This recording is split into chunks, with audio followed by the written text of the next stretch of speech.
chính cái nhà tạm ấy mọi người. Cái nhà tạm mà nhà nước làm kiểu như là cái mái mái cho đấy, là mẹ nó đang phải ở đấy đấy. Không, em không dám hỏi nhiều sợ mọi người biết ấy, hỏi xong lại mình không giúp gì người ta, để người ta hy vọng và mong chờ. Kể cả cái việc em chậm lại của Minh này em không nói đâu, nói sợ người ta hy vọng, người ta lại nghĩ cô Hường đấy mua cho cô Hành cô Phúc cái nhà mấy tỷ thì chắc là Minh được mấy tỷ. Thế xong đến lúc mà không được thì lại buồn. Tất nhiên là mẹ nó không có như vậy, nhưng mà mình nghĩ như vậy bởi vì mọi người để ý nhá, các đoàn từ thiện lên, mọi người để ý duy nhất một người mọi người thấy cực kỳ ít xuất hiện trong các video, đó chính là mẹ thằng Minh. Mọi người biết không? Vì sao mọi người biết không? Thì bố nó. Đúng. Mẹ thằng Minh là hầu như các đoàn từ thiện là không có, mẹ thằng Minh không có được nhận tiền. Các chị ạ, bởi vì em thắc mắc tại sao em chưa nhìn đến mẹ thằng Minh trên cái thước phim nào, cho đến khi em đến thì sau đó mẹ nó mới xuất hiện. Bởi vì là kể cả đến lúc em đi tìm cái thằng Minh, có một cái thước phim của thằng Minh, em đi tìm thằng Minh để em giúp đỡ, mà các chị biết không ạ, mọi người còn phải đi tìm mẹ nó với ra nó. Nghĩa là nó với mẹ nó chỉ biết đi tìm bố nó thôi, không quan tâm đến tiền. Không quan tâm đến tiền. Nên là nhà thằng Minh là cũng tội lắm, trôi hết nhà cửa tiền bạc không có cái gì đâu. Mẹ nó trông mặt nó cũng hiền hiền thôi, nhưng mà tiền ví dụ như người khác là người đứng ở đấy thì người ta đến người ta còn cho, còn mẹ nó có đấy đâu. Mọi người để ý đúng không, mẹ thằng Minh cực kỳ ít xuất hiện cho đến khi em đưa mẹ nó lên. Với cả thực ra là số mẹ nó không chết ấy. Chứ còn nếu mà hôm đấy như thằng Minh nó kể ấy nhỉ, em không biết vì sao mẹ nó không chết. là Minh nó kể là mẹ nó như được đẩy cái em nhớ rồi. Đúng rồi, nhiều thằng quá quên. Nghĩa là đã quấn cả bố và mẹ nó đi rồi, xong giống như lớp bùn đấy mọi người, bồng bềnh này, cả bùn cả nước ấy, lại đẩy mẹ nó quay vào thì mẹ nó mới thoát. chứ không hôm đấy mẹ nó chết rồi đấy mọi người ạ. Không phải là mẹ thằng Minh chết rồi đấy, bố với mẹ nó bị cuốn đi cùng nhau, thì nước cái bùn bồng bềnh cả bùn cả nước ấy lại quấn đẩy mẹ nó vào. Và mẹ nó thương bố quá, mẹ nó cứ đi tìm bố nó thôi. Nhưng em nói trước, hôm sau mọi người gặp đừng có thắc mắc nhé, mẹ nó tội nghiệp lắm, nhưng cái mặt của mẹ nó là gì ạ, có khóc thì nhìn như cười. Thế á? Thế nên là mọi người đừng có thấy mẹ nó cứ khóc. Mặt tươi gì? Không phải khuôn mặt tươi, nghĩa là mẹ nó bị cái lỗ mũi này nó hách lên này. Thế nên là nhìn khóc như cười. Thế nên là những cái người không biết có khi là đưa mẹ lên là sợ người ta nói là người ở trước, người ta viết nghĩa là có hình dạng khuôn mặt đấy. Vâng, thương các con làng nhủ lắm. Dạ, mẹ Minh nhìn cũng rất hiền lành. Vâng, mẹ kiểu thì em mới bảo mà hiền lành mà, nhưng mà mẹ nó là cũng bị quấn đi rồi. Nhưng mà may thiện mẹ Minh còn nhiều cho người khác này. À thế à? Nghĩa là người ta đến từ thiện thì mẹ Minh nhường cho người khác á. Mẹ Minh được đẩy 2 lần mới sống. Mẹ Minh được đẩy 2 lần sống rồi. Đấy mình đấy là số phận. Số đấy, nên là ông trời không bắt đi đâu. mẹ Minh hiền lành thương lắm. Vâng, em cảm ơn mọi người. Đấy, mọi người thương thằng Minh nhá, thì mọi người chú ý nhá. Mấy hôm nữa thế thì thôi em chả hứa đâu. Hứa xong không làm các chị lại chửi em chết. Nhân viên, mấy đứa nhân viên chú đáo, thực ra thì vợ em như nào thì nhân viên thế mà các anh chị. Em không dám hứa tại vì em đang chuẩn bị lịch đi Sài Gòn này. Em đi Sài Gòn là em đi vào nhà máy này, em quay vùng trồng này, em đi vào với các giáo sư tiến sĩ này để em quay cho mọi người là về thiên dược này. Xong là em lại thông báo cho các chị một tin vui là cao ngựa của em đã ok về Việt Nam rồi. Mà mọi người biết về Việt Nam là phải đi chiếu xạ mất mấy ngày xong bắt đầu mới sản xuất. Thế nên cao ngựa mà về Việt Nam là em lại đi Mông Cổ. Thế em lại đi Mông Cổ nên là để em sắp xếp được lịch lúc nào được là em lách. Bởi vì nếu em lên, nói thật mọi người hiểu như này, nếu chỉ để cho tiền thì em có nhân viên ở em đấy, em bảo mày cầm tiền, bởi vì tiền vẫn ở trên đấy, tiền là em rút tiền mặt rồi. Nếu chỉ để cho tiền thì em bảo nhân viên em mày cầm tiền mày đưa cho mẹ cô Minh là một kiểu ảnh là xong.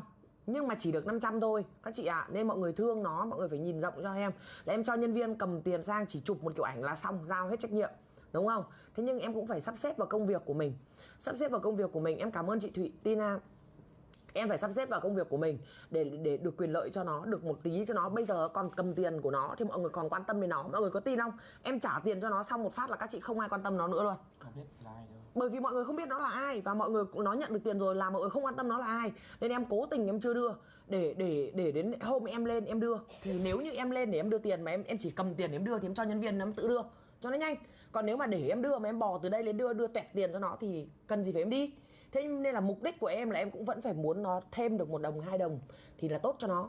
Phước nó đến đâu nó hưởng đến đấy. Hai anh em Minh Ngoan, vâng, phước đến đâu nó hưởng đến đấy. Nhưng mà em vẫn muốn là nếu như em gặp nó thì nó có thêm được vài đồng thì đỡ gánh nặng cho mẹ nó.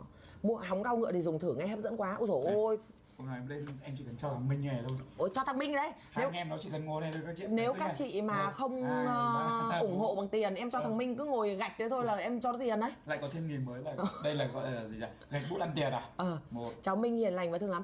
Nhưng mà em nhìn thằng Minh nhé, em thấy thằng này có trí tuệ đấy. Có tư chất đấy. Thằng này theo em là thằng này là có tương lai đấy mọi người ạ. Không biết là mình có bị ảo không, nhưng mà em nhìn mặt thằng Minh là thằng có tương lai đấy các chị ạ. Nên là các chị thương nó nhá, thì các chị cứ là theo dõi em. Hôm nào em lên thì các chị ủng hộ nó. Các chị thương cháu Phúc, cháu Hành như thế nào thì các chị cũng thương Minh như vậy. Bởi vì bản thân mẹ nó cũng bị cuốn đi, nhưng mà may quá thì được trở lại. Và nhà nó cũng hết rồi, bây giờ mẹ nó cũng có nhà ở đâu, phải ở cái nhà tạm. Nên mà mong mọi người cũng thương mẹ con nó. Đấy là em cũng chưa nói chuyện nhiều nên em chưa biết sâu, chưa biết là khai thác sâu, nhưng mà nhìn nó khóc tội lắm. Tại vì bố nó đi làm thợ xây. Mọi người ạ, em nhìn nhà này nhá là không có tiền đâu nhưng có giáo dục. Nghĩa là bố thì đi làm thợ xây phụ hồ kiếm tiền, thì mẹ thì chỉ ở nhà để đi làm ruộng linh tinh loanh quanh là thôi, kiếm tiền nuôi hai anh em. Nhưng mọi người nhìn thấy không, nó chỉ biết nói là con muốn sau này con đi làm cái gì nhỉ. Nó nói cái câu gì nhỉ mọi người, nó bảo nó muốn làm cái gì mọi người quên mất rồi. Mà em tự dịch ra ý được gọi là làm sếp ấy nhỉ. Thì cái câu của nó nói là muốn làm gì? Anh không biết rồi. Đây để em hỏi mọi người sẽ tự trả lời cho em. Mọi người ơi, hôm thằng Minh nó nói với em là muốn làm cái gì mọi người nhỉ? Cu trường là có hơn tỷ rồi, thế tạm thời được rồi, không phải lo. Em còn tiền bán hàng nữa. Trường mọi người không làm, muốn làm quản lý. Đấy, thấy chưa? Các chị theo dõi rất nhiều, đúng rồi, nó bảo nó muốn làm quản lý. Thằng Cu Minh nó nói là muốn làm quản lý. Thấy không? Fan ấy, theo dõi hết mà. Còn thằng Cu Trường nó được tỷ mấy rồi. Mọi người cứ yên tâm, đến ngày nào nó thay thận. Bây giờ giúp nhiều tiền rủi ro cho nó lắm các chị ạ. Cầm nhiều tiền là hỏng người nó ra. Cứ đến ngày nó thay thận, cần gì cô sẽ xuất chiêu tiếp, đúng không? Cả nước đồng ý, tất cả mọi người đều đồng ý. Nhưng mà không nên để, ví dụ bây giờ trong túi nó có 5-7 tỷ ấy, các chị ạ, ra đường người ta giết nó. Em thật đấy. Nếu bây giờ nó chưa thay thận, chưa cái gì, để 5-7 tỷ trong túi nó, người ta giết nó. Thế nên là mình không để cho rủi ro cho nó. Bởi vì mục tiêu của mình là muốn nó thay thận, đúng không? Thế bây giờ cho nhiều tiền quá, ví dụ như là em nói xin lỗi đây, em không có ai người thân nó làm như vậy cả, nhưng mà mình cứ phòng. Ví dụ thấy nhiều tiền quá, bắt đầu là một ai người thân tham, nghĩ thôi bây giờ có 5-7 tỷ mày chết đi là thuộc quyền sở hữu của gia đình, thế là thôi xiên cho nó phát đây xong. Còn đi đâu du nó không đâu phát xong. Thế nên là mình không đưa cho nó nhiều tiền quá trong lúc này chính là một cách mình bảo vệ nó. Tất nhiên là không có người thân nào làm như thế cả, nhưng mình tránh. Mọi người hiểu không? Tránh, hoặc là gia đình, dòng họ hay là anh em hay là bạn bè lại thấy có nhiều tiền lại bảo là cho vay cho mượn, thế là rất là rủi ro. Mọi người hiểu ý em không? Thế nên là mọi người phải tỉnh táo, giúp nhưng mình phải tỉnh táo. Cứ mổ thận đi, lúc nào mổ xong mày yên tâm, còn tao đây mày không phải lo. Em không biết thằng Minh nó thông minh nào nhá, nhưng mà em thấy thằng này nó rất thương bố nó khi bố nó mất ấy. Nó là thằng đi tìm mà một người mà đầu tiên em nghĩ đúng lắm Hương ạ. Vâng, một người mà đầu tiên ấy, có chữ hiếu ấy, thì đấy mới là người mà chữ hiếu đứng hàng đầu mà. Có một thầy chùa, em xem là có một thầy chùa cầm tiền dúi vào tay nó, mà nó không thiết. Nó chỉ thiết đi tìm bố nó thôi. Đến mức mẹ nó đấy, anh để ý các đoàn từ thiện đến ở cái chỗ đó rất nhiều, nhưng mọi người thấy hầu như không thấy có đoàn nào quay mặt mẹ nó. Bởi vì mẹ nó cứ tự đi tìm bố nó thôi, mẹ nó có ở đấy để xin tiền đâu. Bởi vì là ví dụ như nhà người khác người ta có nhiều người để chia nhau ra, nhưng nhà nó làm gì có ai. Thế đấy là cứ đấy, tội không? Cô Minh muốn làm quản lý, vâng, ý nó quản lý tức là muốn làm sếp, muốn làm lớn đấy mọi người. Cô Hường biết nhìn xa trông rộng, ứng xử lý hợp lý và thông minh. Thì đã bảo còn em đây thì không bao giờ sợ, không có tiền hết, nhưng mà phải biết sắp xếp. Mình thương nó, bản thân các chị ơi, người ta nói một câu như này mà em phải nghĩ đấy. Khi phước bạn chưa đủ lớn thì đừng bao giờ động vào vận mệnh của người khác. Các chị ạ, khi phước bạn chưa đủ lớn thì đừng bao giờ động vào phước của người khác. Ngày xưa em không biết đâu, bây giờ em mới tin là đúng đấy. Các cụ nói đúng đấy. Tức là gì? Mỗi một con người sẽ có một cái số phận. Đây là theo em hiểu nhá. Nôm na mình cứ gọi là theo kiểu tư duy ấy đi, là mỗi một con người sẽ có một số phận. Có những con người thì giàu sang phú quý, ngồi không là giờ ỉa vào bát. Nhưng có những con người là gì ạ? Phải đau khổ vật vã. Nếu như theo một cái cách mà em rất là ghét khi mọi người thường động viên nhau, đó là nghiệp. Em rất ghét cái câu như đó nhá. Mẹ người ta đã đang đau ốm chết mẹ đấy, cứ hỏi đấy mày trả nghiệp đấy. Em chỉ muốn đấm vào mặt thôi. Nhưng mà theo trong một cái đạo gì đấy thì người ta nói thế là đúng. Tức nghĩa là mình trả nghiệp của các kiếp trước của mình, hoặc là thế nọ thế kia. Nhưng mà các chị ạ, nói thế thì rất là tội. Bởi vì sao? Nghiệp cái éo gì nó sống kiếp này.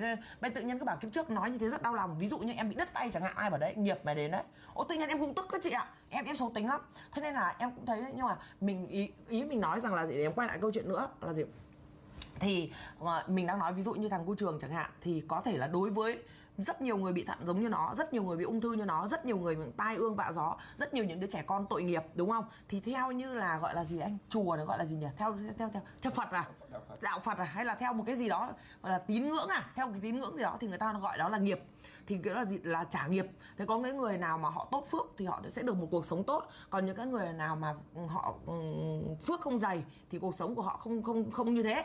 Có những người ta đại loại em không biết miêu tả như nào, tại vì em không hiểu sâu, nhưng em nghe vì em ghét, mà em ghét nên em không nghe. Mặc dù là mọi người nói thì đến khi mà em đi làm từ thiện chẳng hạn, thì mọi người phải hiểu nôm na này, khi mình đi làm từ thiện ấy, mình cho một ít thì nó là khác, còn khi mình cho nhiều tiền và xác định cứu một mạng người, đó là mình đang động vào nghiệp của người khác đấy các chị ạ. Bởi vì đáng ra người ta chết rồi thì mày, đúng rồi, gọi là tâm linh, đúng rồi, đáng ra người ta chết rồi, đáng ra người ta không được sống nữa, đáng ra này là thiên tào, gọi là cái gì nhỉ, thần chết đã ký sổ mày là giờ này ngày này là mày phải đi rồi. Thì tự nhiên là gì ạ, mình có tiền, theo đạo lý luân hồi đúng rồi đấy, mình có tiền hoặc là mình có tầm ảnh hưởng hoặc là mình là gì ạ, có lòng từ bi, thì khi mình giúp đỡ thì là gì ạ, đáng ra ví dụ thối mồm đi, như thằng cô Trường là giai đoạn cuối rồi, chỉ chờ ngày chết đái không đái được nữa rồi, đúng không? Sống vài năm thì thôi, chắc là có cho lâu thì được 5-7 năm nữa đi, thì đáng ra nó chết rồi. Nhưng mà được cộng đồng mạng, được mọi người yêu thương thì mọi người đã chẳng khác gì là mọi người cứu nó sống, đúng không? Mọi người cứu nó sống thì em là con đầu têu, thì gọi là gì ạ, em đang động vào nghiệp của nó. Đấy, các chị hiểu không? Thì em đang động vào nghiệp của nó. Nếu như cái phước của mình không bị dày, phước mình không đủ lớn là mình sẽ bị quật. Các chị hiểu không ạ? Thì ngày xưa em không hiểu đâu, những cái đấy thì em không hiểu. Em sẽ bảo tao đi làm việc tốt, tao chả sợ cái gì hết. Tao đi làm việc tốt ra tao không sợ. Nhưng mà các chị ơi, đúng đấy nhá, em bị quật rồi đấy. Bây giờ em mới ngẫm lại em bị quật. Các chị có nhớ không? Đây là mình nói theo cái kiểu là đấy, em Hường nói đúng đó, ai cũng có nghiệp phước dày thì nghiệp mỏng. Đấy, đúng rồi. Thì các chị ơi, bản thân em bị quật rồi đấy. Nhưng mà cái lúc đó em không biết, em không đủ lớn, không đủ thông minh, không đủ từng trải để em biết đó là mình đang bị nghiệp quật. Thì các chị nhớ là cách đây là 2 năm mấy 3 năm là em giúp một cái bạn tiên nữ đấy không? Đúng không? Người ta nghèo thì kệ mẹ người ta nghèo đi, người ta đứng lang thang ngoài đường thì kệ bà người ta đứng lang thang đi, dở hơi dỗi việc, bốc người ta về, cho nhà, cho cửa, cho tiền, cho xe, cho vàng, sắm sửa. Mẹ Từ đang gọi là khố rách áo ôm, cho giàu sang phú quý. Đó là em đang động vào cái gì của họ rồi, em đang động vào nghiệp của họ rồi, đúng không? Thì các chị thấy không ạ, ngay lập tức sau đó em bị quật luôn, đúng không? Thì đấy là gì ạ, lúc đấy phước của em chưa đủ dày thì em động vào, các chị có thấy là em bị quật lại luôn, em quật chết thẳng cẳng luôn còn gì nữa, chết luôn 2 năm đấy. Nhưng mà các chị lại tiếp như này nhá. Đây là mình đang nói theo góc độ tâm linh, hóa giải hoặc tự động viên bản thân, hoặc tự an ủi, hoặc tự gọi là để cho nó quên đi quá khứ. Thì mình hiểu được rằng là lúc đấy phước của mình chưa đủ dày thì mình động vào nghiệp của người khác thì mình bị quật. Đấy, nghĩa là gì, người ta đang nghèo thì kệ mẹ người ta nghèo đi, người ta đang khổ kệ bà người ta khổ đi, tự nhiên mày rảnh hơi mày lôi về đây cho ăn cho học, còn thuê gia sư xong còn giúp việc, đúng không? Thế là gì ạ, mình bị quật. Thì nếu bây em tự động viên bản thân mình ấy, thì em mới ngẫm lại là theo cách để động viên bản thân là em thấy là đấy là cái phước của em chưa đủ dày thì em động vào nghiệp của người khác, em chả bị quật. Thế đến khi em mà trả người ta về đúng vị trí người ta, khi mà còn tiền của em họ vẫn ăn tiêu chơi bời được ấy, là em vẫn bị quật, cho đến khi mà họ tiêu phải gần hết cái số tiền đấy đó thì bắt đầu tự nhiên em mới bình yên trở lại. Đấy, các chị thấy không ạ?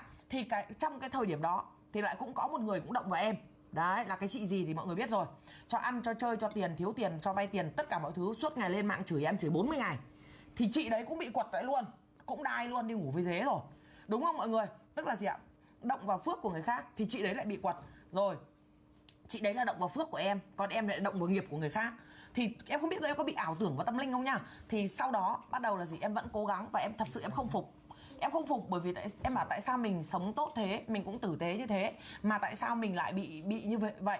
Thì nếu như mà mình hiểu theo một cách gọi là tự an ủi bản thân thì mình nghĩ rằng là đó là cái nghiệp và phước. Mình ngu, đang sống yên ổn như thế này, đang sống sung sướng như thế này, đang cuộc đời tươi đẹp như này, tự nhiên rảnh đi động vào nghiệp người ta làm gì, đúng không?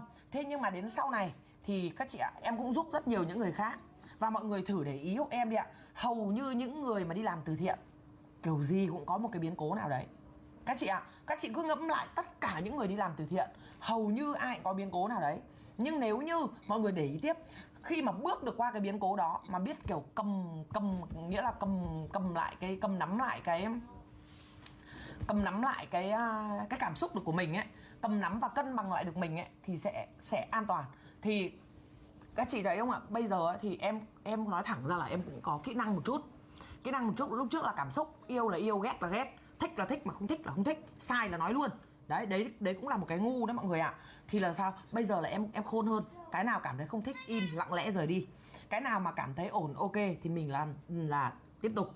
Thì từ đấy là em thấy là nó cũng, đó là một phần kỹ năng. Nhưng mà cái phần hơn nữa là các chị thấy không ạ, nếu như mà khi mà mình cân bằng được mọi thứ rồi, mình vẫn cứ làm việc tốt, mình vẫn cứ tạo phước, và mình sẽ tạo phước một cách khác là gì ạ? Đến rồi đi. Mình không giữ lại ai ở bên mình không nuôi ai bên mình không hứa hẹn với ai ở bên mình. Và mình cũng theo kiểu giống như là ta đi ngang qua, ta nhìn thấy mày đấy, ta bỏ cái rồi ta đi, ta bỏ cái ta đi, chứ ta không ôm đồ mày về, ta không đưa mày về nhà tao ở, ta không để một cái gì dài lâu, thì nó sẽ an toàn. Còn nếu như mình đưa họ về nhà mình ở, các chị ơi, có khi mình lại đụng vào nghiệp của người ta. Bởi vì sao? Mình chỉ giống như ta đi qua mày nghèo quá, ta thả phát ta đi. Nếu như các chị mà không có tiền, các chị thả cho 20, 50, đúng không? Các chị đi. Thế là gì? Mình tưởng tượng Nam Tào Bắc Đẩu trên kia nó chưa nhìn thấy mình đang sờ vào nghiệp thằng khác, chưa chấm cho mình cái thì mình lướt đi mất rồi. Còn nếu như mà mình lại thấy thương quá, xong mình ôm về nhà mình ôm về nhà mình để lâu quá là mình thành động vào nghiệp người khác. Là gì? Nam Tào Bắc Đẩu đi qua chấm phát đi lại vẫn thấy mày đang nuôi đứa này, ngứa quá tạo phệt cho phát, ngứa quá tạo phệt cho phát, là mình lại chết, đúng không? Thế nên là bây giờ em bảo thôi, ta đến phát ta thả thì phước phát ta đi luôn. Nếu như mà mọi người có tiền ấy, thì mọi người thả là gì ạ? Nhiều, còn không có tiền thì thả ít. Nhưng mà bây giờ em đã còn thả trong cái vai gọi người đưa thư, lách hết nghiệp luôn đấy các chị ạ. Lách hết nghiệp thì em thấy được rằng là từ đấy em an toàn, và từ đấy em thấy bình yên. Hoặc là có thể là những cái việc làm của mình đến một lúc nào đấy cái phước của mình nó đủ dày lên. Khi phước mình đủ dày lên thì mình không bị thị phi nữa, mình không bị ảnh hưởng, không bị biến cố nữa. Nhưng mà em luôn nghĩ rằng là nếu như mà em ngừng luôn việc làm từ thiện, em sống ẩn thân đi, thì chắc chắn là cả đời của em nó cũng an nhàn hơn. Nhưng nếu như em còn làm từ thiện, hoặc là em còn xuất hiện trên mạng, hoặc em còn thế nọ thế kia, thì kiểu gì một lúc nào đấy em cũng sẽ bị. Nhưng nếu như mà mình lướt nhanh, kiểu giống như là ok, tao có thả lại cho mày có 10 tỷ thì cũng thả phát rồi đi, chứ đừng có tao thả phát tao bắt mày phải ơn tao bắt mày phải huệ tao bắt mày phải nọ kia tao. Là gì ạ? Mình dừng lại đây lâu quá. Nam Tào Bắc Đẩu cái gì nhỉ, Thiên Lôi trên kia mà chấm nhầm cho phát, không phải Thiên Lôi, cái gì thân chết đã chấm nhầm cho cái vào đây là mình mệt đấy các chị ạ. Phước mình dày thì mình gồng gánh lại không chết. Chứ cái quả đấy như cái vụ của em năm đấy á, em mà phước không dày không gồng lại được em chết các chị ạ. Quả đấy là chết thật đấy, nghĩa là chết tèo luôn đấy, chứ không phải là ấy đâu. Thì bây giờ em mới nghiệm lại, em mới thấy được rằng nếu như có những cái nó là tâm linh, mình không đủ thông minh để mà giải thích, mình không đủ hiểu biết để nói một cách bài bản, nhưng mình hiểu một cách nôm na rằng là mình đang động vào nghiệp của người khác. Nhưng mà động rồi phải đi thật nhanh, không sao. Còn nếu mà động mà ở để lâu, các chị có tin không, kể cả thằng Hành và thằng Phúc, hiện tại các chị rất yêu thương nó, nhưng các chị có tin không, nếu em để nó ở bên cạnh em lâu quá ấy, là chết. Có khi mình thả đấy phát nó tự chuyển hóa nghiệp của nó thì nó lại được các chị ạ. Nghĩa là nó phải, nghiệp và phước của mình nó sẽ thay đổi trong 6 tháng. Em nghe thấy cái tao bảo thế, không biết phải thế không. Nghiệp và phước của mình nó sẽ thay đổi trong 6 tháng. Nên các chị nhìn cái khuôn mặt con người ấy, người ta bảo là cái gì ra mặt nhỉ, cái gì anh ơi, cái gì ra mặt nhỉ, nghĩa là nhìn mặt là biết được là nhìn mặt bắt hình rong, mà không phải cái gì nhỉ các chị nhỉ, mà nghĩa là cái người đấy còn phước hay mất phước ấy. Đối với làm ăn ấy, các chị, cái người mất phước là các chị nhìn cái mặt các chị đến lúc biết ngay. Có thể ngày hôm nay các chị nhìn một người này các chị thấy phúc hậu, có thể ngày hôm nay các chị nhìn một người này các chị thấy dễ thương, nhưng 6 tháng nữa mà người đó làm việc xấu, làm việc ác, mà lừa dối hoặc là thủ đoạn hoặc đa mưu, 6 tháng sau các chị gặp lại cái mặt nó toát lên một cái sự đa mưu luôn, sẽ cảm thấy cái con người đó là nó thâm độc luôn, hoặc là nham hiểm luôn. Nghĩa là các chị có công nhận không, ví dụ như là cái đúng rồi, tâm sinh tướng. Trời ơi, tại sao các chị thật là thông minh. Đúng, ta gọi là tâm sinh tướng các chị nhá. Tâm sinh tướng, nếu cái tâm của mình thiện lành, đúng các chị là các chị 10 điểm, các chị number one luôn. Các chị đúng là fan ruột của em. Các chị nhắc bài cho em, nếu mà em đi thi thì các chị nhắc không trượt phát nào. Chính xác là tâm sinh tướng. Nếu cái tâm của mình thiện lành ấy, mình sống mình an nhiên ấy, thì từ cái ánh mắt các chị ơi, các chị có thể giấu được tất cả mọi thứ trên cái khuôn mặt, vì chị make up và có thể che được hết. Nhưng có một thứ các chị không bao giờ giấu được, đó là chính là ánh mắt. Các chị có thử xem, cái người nào mà buồn ra cái ánh mắt luôn, người nào vui ra cái ánh mắt luôn, người nào đang thất bại nhìn ra cái ánh mắt luôn, người nào đang thành công ra ánh mắt luôn, và người nào thiện lành cũng ra cái ánh mắt luôn. Kể cả là gì ạ, có nhiều tiền nhưng mà cái tâm nó không tốt, bạn có thể giàu sang phú quý, bạn có thể là gì ạ, có thể tàn sát giết người, bạn có thể là thích cho ai sống chết thì chết, nhưng một ngày nào đấy bạn mà hết phước thì cái mặt bạn không giấu được, trông nó ác ra mặt luôn. Vẫn cái mặt đó nhưng nhìn nó lại ác, và vẫn cái mặt đó bạn làm việc tốt ấy, nhìn cái mặt bạn nó thiện lương. Đấy, thế nên là em cũng nghĩ rằng là phước và nghiệp nó có thay đổi trong 6 tháng. Đấy là người ta bảo, ví dụ như là mình sống tốt lâu ấy, thì cái mặt của mình lâu dần nó cứ hiền ra. Còn mình sống ác lâu ấy, mình ở với cái người ác là mình cũng ác ra. Thế nên là tâm tướng. Đấy, thì nên là ví dụ là quay lại là phước và nghiệp, thì ví dụ như là thằng Phúc với thằng Hành thì đáng ra, ví dụ thôi, 2 thằng nhá, rất nhiều nhưng mà thôi ví dụ 2 thằng gần đấy hiểu đúng không. Ví dụ thằng Phúc với thằng Hành là 2 thằng mà đáng ra là cuộc đời coi như vứt đi rồi. Các chị có công nhận không? Là 2 thằng cuộc đời vứt đi rồi. Thằng Phúc thì là thôi bố chết mẹ chết rồi, thôi các chị nhìn hoàn cảnh của nó thì các chị biết là còn cái gì.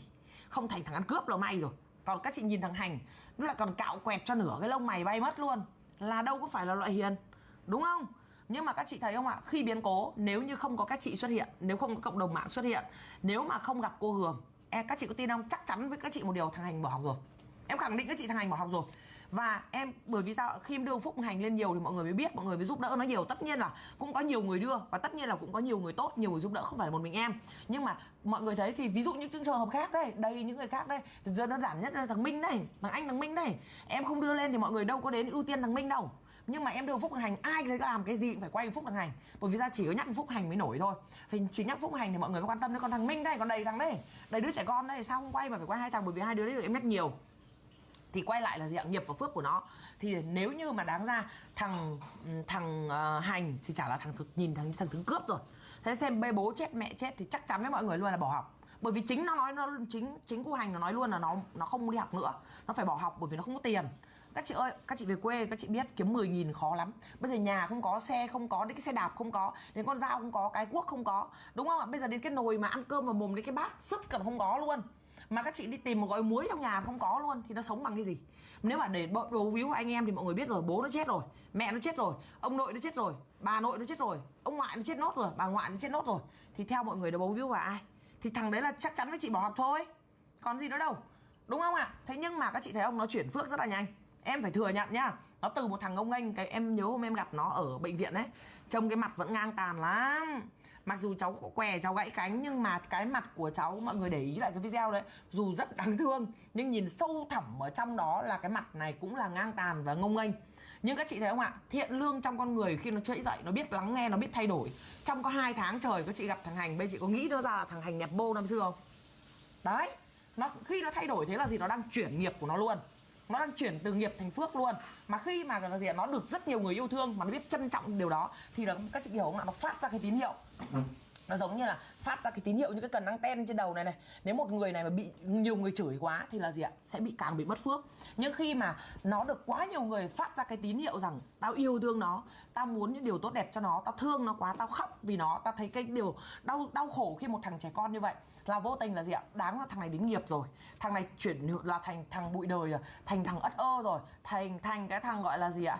Trên răng dưới bình xăng rồi. Thì cộng đồng mạng cả hàng triệu con người phát một cái tín hiệu lên là tôi thương một thằng bé này, thương một đứa bé mồ côi. Thế là các chị hiểu không ạ? Vũ trụ sẽ lắng nghe.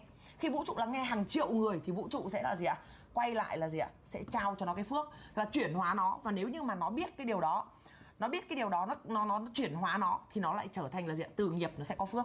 Và em đang thấy đấy, đấy không phải nói theo kiểu văn vở đâu nhá, mà các chị thấy rõ ràng nó có phước chưa? Phước đầu tiên là cái nhà.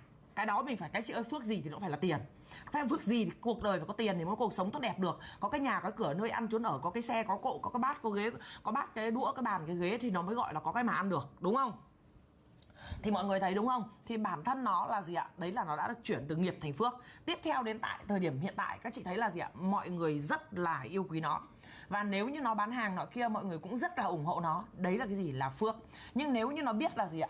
Trân trọng những điều đó, gói gắm những điều đó để cất vào trong tim mình, biết ơn và luôn nỗ lực và cố gắng, thì chắc chắn với các chị thằng này ăn một đời không hết phước. Bởi vì nó được hàng triệu người gửi cái tín hiệu lên vũ trụ mọi người. Nó giống như hàng triệu người chỉ cần thương nó phát cái tín hiệu từ cái ánh hào quang của mình, từ cái năng lượng. Không tin các chị gặp một cái người mà các chị thấy sắp chết rồi đi bên cạnh mình tự cảm thấy lạnh, hoặc các chị cảm thấy một người sát thủ giết người đi ngang qua mình cũng có cảm giác chứ các chị. Các chị không tin các chị nhắm mắt và ngồi im đi cho em. Có ai đi ngang qua người mình thôi, kể cả không chạm vào, các chị cũng cảm nhận thấy mà. Bởi vì đó là cái vầng hào quang của mình các chị, nó sẽ phủ ra xung quanh mình này. Các chị cứ thử ngồi im đi, cho một người kể cả đi chậm thật chậm qua mà không có một phát ra một cái tí gió nào, các chị vẫn cảm nhận thấy có người đi qua mình, đúng không? Các chị không phải là các chị thấy gió hay là các chị ngửi thấy mùi đâu. Các chị kể cả thằng cu và đi, mắt nó bị mù đấy các chị, nó có nhìn thấy cái gì đâu, nhưng mà ai đi qua nó vẫn cảm nhận được. Đấy gọi là gì ạ? Cái tín hiệu của cơ thể nó phát ra của ánh hào quang đi. Em ít học, em không hiểu được cái đấy nên em nói, các chị cứ hiểu nôm na cho em là như vậy. Thì khi mà được phát cái đó ra thì thằng này nó phải đón nhận cái đó một cách tích cực. Các chị ạ, nó phải đón nhận một cách tích cực thì nó sẽ còn ăn dài ăn lâu. Riêng thằng Hành chỉ cần nghe lời em, ngoan ngoãn đàng hoàng, ăn học tử tế, thằng Hành đến đời con nó không bao giờ hết phước. Nhưng nếu chỉ cần thằng Hành nhá, một lần trong đời đánh cờ đánh bạc thôi, lô đề thôi, hoặc một lần trích hút thôi nhá, các chị ơi, một miệng thì kín mà 9 miệng thì hở. Và cái cuộc đời này đặc biệt ở quê các chị ạ, chơi bời mẹ chưa chơi nữa nó đồn. Như em đây này, đi làm về đất Hà Nội này kiếm được tiền nó còn đồn đi làm đĩ. đúng không? Nó còn đồn đi về Hà Nội làm đĩ, mà các chị nghĩ xem cái ông nào đi kiếm con già như em. Đấy, nghĩa là xã hội như vậy. Nên là gì ạ? Khi mà được yêu thương như thế, những người thân ở bên cạnh vẫn sẽ có những người không ưa thích. Thế lỡ may mà nó chỉ cần chích hút hoặc xì ke một phát thôi á, là các chị biết không, là một người nói thôi, nó đã được đưa lên mạng là sẽ phát tín hiệu đó ra thật là nhanh. Và nếu như là tất cả những người mà yêu thương nó quay lại sẽ ghét nó, là phát tín hiệu lên vũ trụ: thằng này mất dạy, thằng này không ok, là cái gì ạ? Là vũ trụ sẽ gửi tín hiệu lại là các chị ạ, nó sẽ mất hết. Có thật đấy nhá các chị, không phải là em nói theo kiểu tâm linh hay dọa nạt đâu, mà nếu như mà mình mà làm người tốt, mình sống tốt, mình đi đúng hướng, mình sẽ ăn đời con không hết. Còn nếu như mình mà không đi đúng hướng, mình hết luôn. Kể cả thằng Phúc, lại quay lại thằng cô Phúc, rõ ràng thằng cô Phúc lúc đầu tiên không ai biết, đúng không? Không ai hề biết, đúng không? Thì đến lúc nay nghe cô Hường nói khai thông thì em quá nhiều biến cố và đau khổ, tự nhiên kiểu giống như là em được lĩnh hội một cái gì đó để cho tâm mình nó nhẹ hơn ấy. Thì bản thân là như thằng thằng mù không phải là thằng cu mù tên là Thắng nhầm Thắng nhầm. Thì ví dụ như thằng cu Phúc, lúc đầu tiên không ai biết Phúc là ai, gây lẹo dẹo đi ngang qua em, đúng không? Thế sau đó là mọi người được rất là nhiều người yêu thương thằng cu Phúc, đúng không? Thì là phát ra một cái tín hiệu là gì? Thương nó. Thì đáng ra là gì ạ? Thằng Phúc là thằng sẽ được tất cả luôn. Nếu như mà khi mà được nhiều cái điều đó thì tất cả những người ở xung quanh thằng Phúc mà thiện lành thì thằng Phúc được hưởng, và chắc chắn với mọi người, người thân anh em dòng họ sẽ được hưởng theo. Các chị chắc chắn, bởi vì ở quê làm vất vả lắm.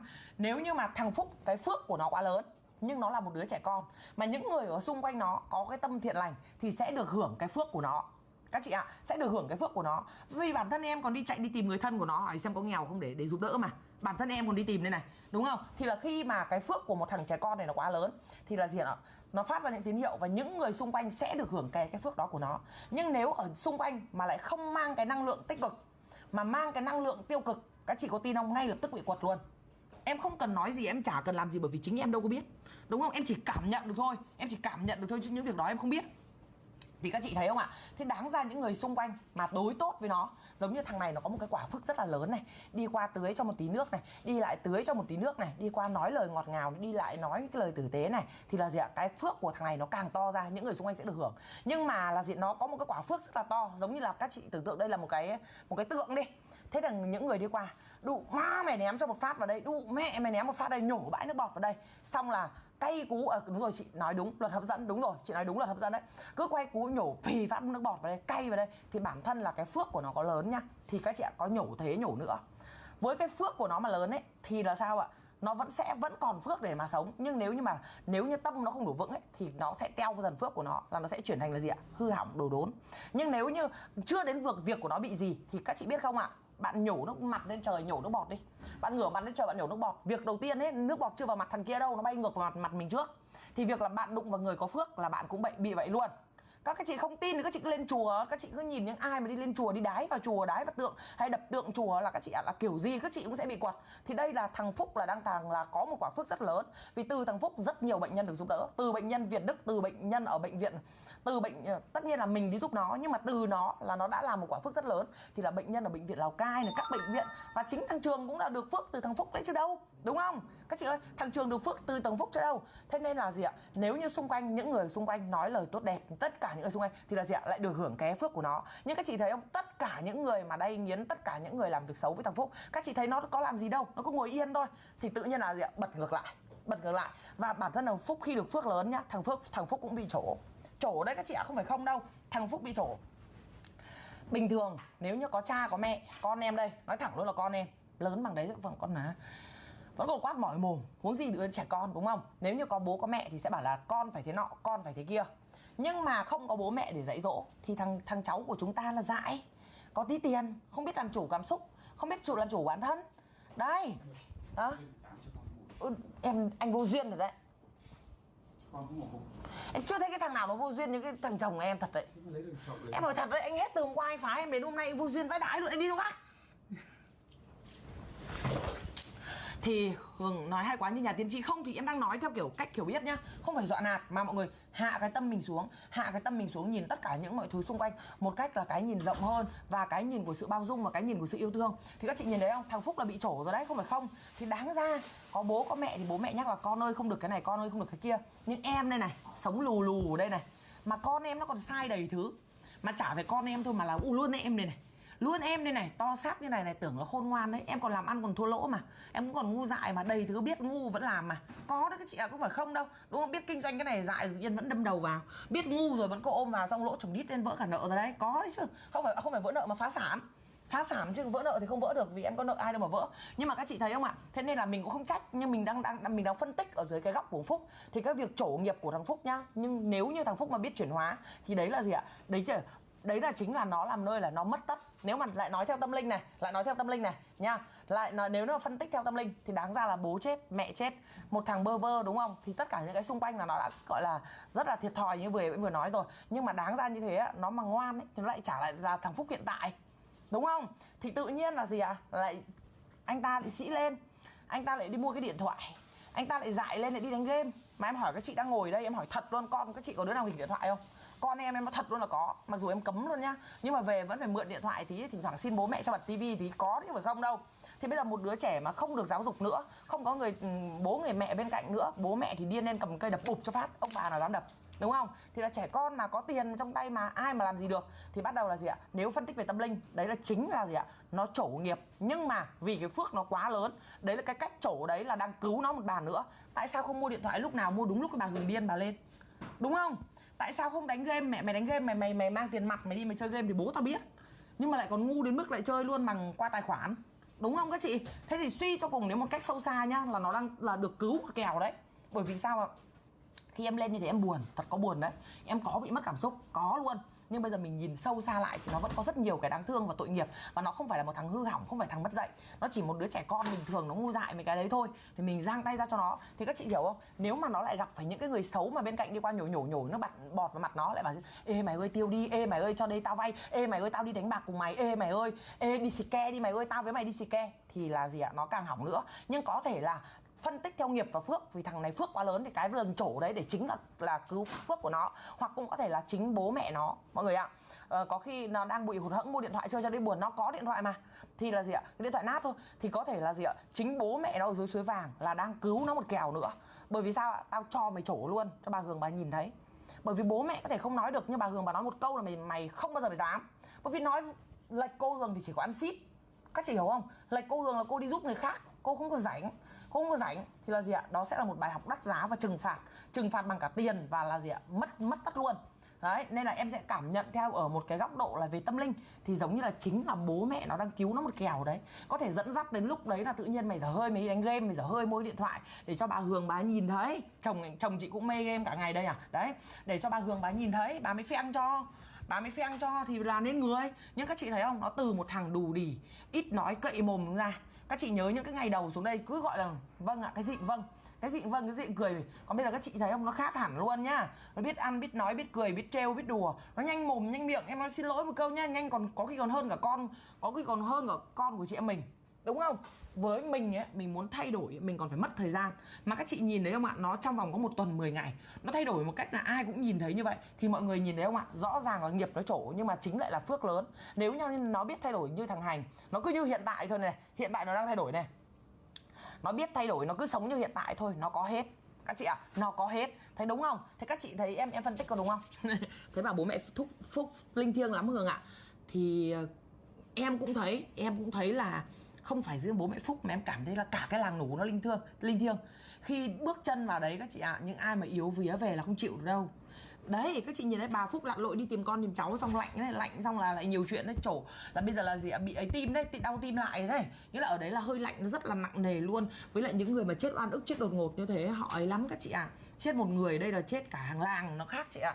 Giờ nhanh nhẹn lém lỉnh lắm. Đúng rồi, em mới nói với nó, con ơi phải có cái mồm. Muốn kiếm được tiền thiên hạ phải có cái mồm. Con đi bơm xe còn phải có cái mồm. Con đi làm cái gì con phải có cái mồm. Kể cả con đi làm quét rác còn phải có mồm. Cái mồm mà câm như hến ấy là không làm ăn được đâu. Nhưng mà nói có một lần nhá, thay đổi luôn mà nó thay đổi thật. Các chị ơi, thay đổi thật hay giả vờ các chị biết đúng không? Thay đổi thật, nhưng mà mình lại phải xét quay ngược trở lại này. Các chị ơi, con của mình bây giờ 14 tuổi 15 tuổi, đi học về cơm bầy tận nơi rồi có khi chẳng ăn. Chưa thèm nói đi học có khi sáng còn chở đi tối đón về. Các chị có thừa nhận với em không? Con đi học là có khi còn phải chọn cô giáo học thêm này, sáng đón đi tối đón về. Bây giờ mẹ hai cái thằng tự nhiên đi về đi thờ cúng bố mẹ, thờ cúng bố mẹ. Các chị nhìn thấy thằng Hành không? thờ cơm cúng bố mẹ, đi học về muộn thì mẹ ăn cơm muộn, mà nó còn phải thắp hương cho mẹ nó, xong nó lấy cái cơm của mẹ nó xuống nó ăn, chứ không phải là nó mua 2 suất cho mẹ, 1 suất con 1 suất đâu nha. Mọi người để ý, nó toàn là mua 1 hộp cơm, nó gắp ra nó thắp hương cho mẹ 30 phút rồi bắt đầu nó bê xuống. Đúng rồi, chị Hường về ốm luôn, đúng rồi. Thế ạ, đúng không mọi người? Phúc còn bé thật thà lắm. Vâng, thì mọi người thấy không, là cái bê cái bát cơm đấy, bình thường các chị thử nghĩ xem, con của mình đi học về dọn cơm cho nó sẵn, nó ăn nó còn nằm ướt mẹ ra đấy, nó bảo nó học nó mệt lắm. Thế bây giờ một thằng trẻ con về nhà phải tự nấu cơm ăn, tự phải nhà cửa, tự phải tất cả mọi thứ. Tất nhiên là mày phải tự lớn thôi, bởi vì xã hội không có ai có trách nhiệm với chúng mày hết, đúng không? Thế nhưng mà các chị có thấy không ạ, nếu như mà nó biết chuyển hóa thì đây chính là một bài học lớn nhất để giúp cho nó trưởng thành. Bởi vì làm gì có cái thằng nào mà 14, 15 tuổi biết đi lo cho em. Thằng nào 14, 15 tuổi phải có trách nhiệm để đi làm nhà. Thằng nào có 14, 15 tuổi mà phải trách nhiệm là gì, phải sống cho tốt đời đẹp đạo để kiếm tiền về làm ma bố mẹ. Hả các chị? Có thằng nào 14, 15 tuổi mà đã phải lo tiền để làm ma cho bố mẹ không? Các chị nghĩ lại xem, có cái thằng nào mà 14, 15 tuổi mà bây giờ cả bố chết cả mẹ chết, xong rồi đấy cuộc sống nó vất vả và bơ vơ như vậy đấy, anh em mỗi người một nơi, cuộc sống nó như vậy đó các chị ạ. Nhìn thì mình nói đi mình phải nói lại, đúng không? Thế thì suy cho cùng như thế là tội nghiệp mà, suy cho cùng thế là quá là khổ mà. Kể cả thằng Hành bình thường, ví dụ nhá, các chị nhìn đi thắp hương, các chị nhìn mở cái hộp xốp mua suất cơm 25, 30 nghìn rồi, mở ra xong rồi gắp đi thắp hương cho mẹ, xong cầm xuống ăn. Ôi dồi ôi, tội chứ. Con mình giờ đấy đi học về, con ơi con mệt chưa, con mệt lắm không, con ăn cơm đi, con nghỉ ngơi nhé. Đấy, thì mình cứ nghĩ là mình thương. Tất nhiên là nhìn thì nó to xác thì thôi, do nó trên hình. Các chị gặp ngoài đời, thằng Phúc nó bé, em tóm nó em xách ngược lên chắc được 40 mấy cân. Đợt trước hình như cân nó 39 cân hay sao đấy, không biết bây giờ bao nhiêu, 39, 40 cân đấy. Đấy, còn thằng Hành thì em không biết, nhưng hai thằng gầy đít rúm cả luôn. Nhưng mà thôi, cuộc sống mà các chị. Nhưng mà nói thật nhá, em thì em không dám nói, tại vì nói chả được cái gì. Đôi khi mẹ sau này nó làm ăn được không sao, không làm ăn được nó chửi mình. Nhưng thằng Hành năm nay học lớp 12 rồi. Thằng Hành ấy, nếu như thằng Hành mà có người định hướng ngay lập tức lúc này ấy, thằng Hành sẽ nên người. Nhưng nếu không định hướng được mà lêu phêu là chết. Hôm em không dám nói. Nó bảo nó ước mơ nó làm kiểu như bộ đội công an nghĩa vụ. Em không dám nói các chị ạ, em không dám nói, bởi vì đó là cái mong ước của nó. Nhưng mà em thấy một con đường đấy không hề 41 cân con đường đấy không hề sáng lạng đối với lại thằng Hành 1% nào các chị nhá. Thật sự luôn đấy. Con đường làm công an nghĩa vụ không hề sáng lạng với thằng Hành 1% nào. Thứ nhất, để em phân tích cho các chị về hai góc. Đây, em nói phét đâu thôi, còn trước mặt nó em không dám nói, tại vì mình tôn trọng. Mình để thôi, em phân tích cho này. Thứ nhất, về để có gia đình, có người thân, có quan hệ nọ kia thì chắc chắn là không có rồi. Phần còn lại các chị tự hiểu. Em là có tí tiếng không dám nói, đưa mồm đi xa, ngày mai em lại đi ngồi kính thưa các cụ ăn cứt luôn đấy. Thì các chị biết là gì ạ? Gia đình không có đủ người có quan hệ để có thể giúp nó việc A, việc B, việc C, chắc chắn là không rồi. Việc thứ hai, vừa gãy cái vai, đúng không? Để trong khám kia thì chắc chắn với chị là tiêu chuẩn về sức khỏe là bây giờ là nó bị què rồi đấy. Và vấn đề thứ ba nữa là gì ạ? Nói thật với mọi người một câu ấy, để kiếm được đồng lương ăn nó vất vả lắm. Thế thì chẳng lẽ chỉ sáng ra mình kiếm đồng tiền, xong tối vào mình kiếm đồng tiền. Thế thì bây giờ bố chết mẹ chết rồi, ví dụ vợ con như nào, tương lai như nào. Nó nếu như mà nhà có điều kiện, hoặc là nhà có bố có mẹ có gia đình thì em không, các chị ơi, cái này đoạn này em nói rất là khéo đấy, các chị tự hiểu nhá. Mình không dám nói toẹt, phải nói toẹt là em thành dở hơi. Nếu như có bố có mẹ có gia đình, có người thân, có những người để hỗ trợ hậu thuẫn mình về cái nọ cái kia, hoặc là con cái hoặc vợ con là khác. Còn mình bơ vơ mình phải tính cách cho một cách lâu dài và bền vững.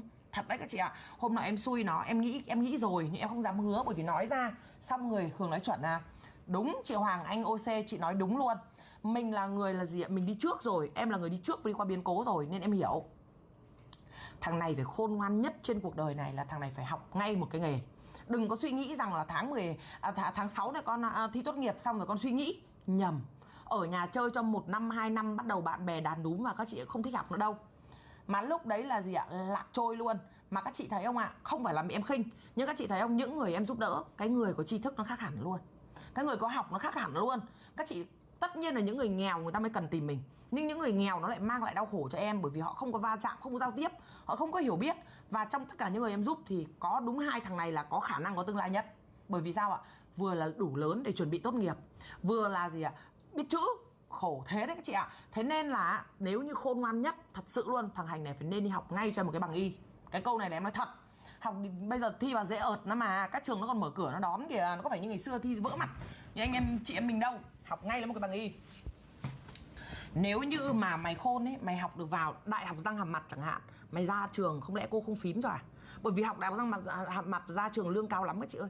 Lương mới ra trường mấy chục triệu một tháng rồi, làm lâu á lương hàng trăm triệu một tháng, nhưng mà đầu vào vỡ mặt luôn. Thi mà gọi là đầu tuyển vào của đại học răng hàm mặt nó khó hơn học viện an ninh, nghĩa là tỷ lệ chọi khó hơn học viện an ninh. Thì thôi mình học dốt quá, mình học cái bằng trung cấp hoặc bằng cao đẳng đi, xong bắt đầu là sau là gì ạ, cô Hường cô sẽ chỉ đường cho mày học, bắt đầu lên từng bước, đúng không? Lên từng bước xong cô chỉ cho, bây giờ tao làm nghề tao giàu đấy, tao phải chỉ cho mày chứ. Sau đó có một cái bằng, đi về quê chỉ cần cô Hường chụp cho một cái ảnh đăng lên, mày kiếm một đời không hết. Tại vì cả cái làng quê ai không biết. Nếu như những người khác người ta mở, phải chờ người ta đi qua đi lại mới có khách, đúng không? Cô Hường chỉ chụp cho một cái ảnh thôi, nhà thằng Hành ở đây làm đây nọ kia, cả làng cả xã cả huyện người ta đến làm dịch vụ. Mày học xong cái bằng đó, trong lúc đó thời điểm đó mày là học thêm cho tao cái bằng dược. Em nói thật, em khuyên nó ngay từ đầu mà, học thêm cho tao cái bằng dược. Không cần phải lo đi xin việc ở đâu, các chị biết thừa đi xin việc vào nhà nước. Các chị phải qua cái thời gian nọ, qua cái thời gian kia, các chị phải lương rất là thấp các bạn. Chị phải trải qua rất nhiều những cái thử thách. Liệu mày có tiền để mày theo được đến lúc đấy không? Ai nuôi mày? Bố mẹ mày nhà ai thờ cúng? Mày đi nghĩa vụ 1 tháng, 2 tháng, có khi cả hàng nửa năm mày mới về một nhà. Ai nhang khói cho bố mẹ mày? Tiền hàng ngày lấy đâu ra để mà lo? Lỡ may là có không sao, nhỡ biến cố mày ốm mày đau thì lấy cái gì? Thế nên là cái gì là cho vào mồm được luôn tính trước, đúng không? Mà mày học về dược về y, mày lại vừa có cách để bảo vệ sức khỏe cho mày, mày vừa có cách để bảo vệ sức khỏe cho chính gia đình mày, sau này vợ con mày được nhờ. Nên là học ngay lập tức lấy một cái bằng y.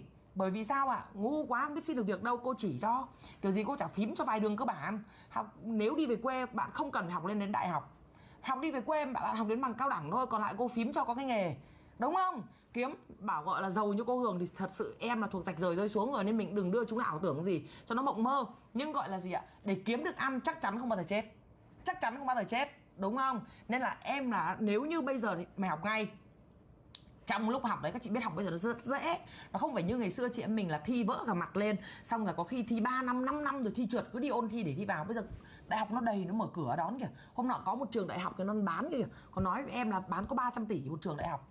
Ví dụ như em bây giờ mà thích ấy, là em mua luôn trường đại học, em trở thành chủ tịch đồng quản trị, là em thích tuyển sinh là gọi là các loại đại học là được đấy. Các chị ơi, không tin các chị cứ tìm hiểu sâu hơn một chút, đúng không? Thế nên là mình phải hiểu được rằng là trường đại học bây giờ nó cũng là một ngành dịch vụ, nó cũng vẫn là một cách để đi kiếm tiền, và nó cũng vẫn phải cần học sinh, nó vẫn cần sinh viên. Bởi vì bây giờ học đại học ra đi lái Grab đầy, học đại học ra đi xuất khẩu lao động đầy, nhưng mà học đại học mày phải đi đúng hướng mày mới khôn. Nếu như mà mày làm một cái người khác, cô không dám định hướng, nhưng mày đã liên quan đến cô Hường, và tất cả những người ở trên cõi mạng này đều biết cô Hường liên quan đến sức khỏe. Tất cả cái trên cõi mạng này biết là cô Hường liên quan đến chữa bệnh. Tất cả những người liên quan đến cõi mạng này sẽ biết đau đầu cần cô Hường, đúng không ạ? Xương khớp cần cô Hường, xúc miệng cần cô Hường, làm răng cần cô Hường, đau bụng cần cô Hường, thậm chí là gì ạ? Muốn gọi là gội đầu cũng phải cần cô Hường, đúng không? Cái gì cũng cần cô Hường, thì mày đúng luôn theo cái sườn của tao đi.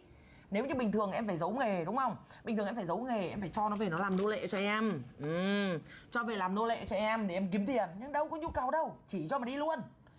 Mày đi về mày mở một cái tạp hóa mày bán nhá, thì ví dụ bà thằng Phúc bán thì còn được, chứ mày mở cái tạp hóa mày bán thì mày ngồi mày nhặt cái đồng lẻ đấy, xong rồi côi cút, xong 3 bữa mày ngáp, xong mày chán, mày rảnh bắt đầu ngồi mày đánh điện tử bùm bùm, mày chơi lô chơi đề, mày chán quá xong mày ghi lô đi đề, công an đến bắt mẹ mày đi thì tao chết nhục. Nhưng mày có một cái nghề mà nó làm cho mày cả ngày mày bận rộn, mà mày không có thời gian mày nghĩ. Bởi vì sao?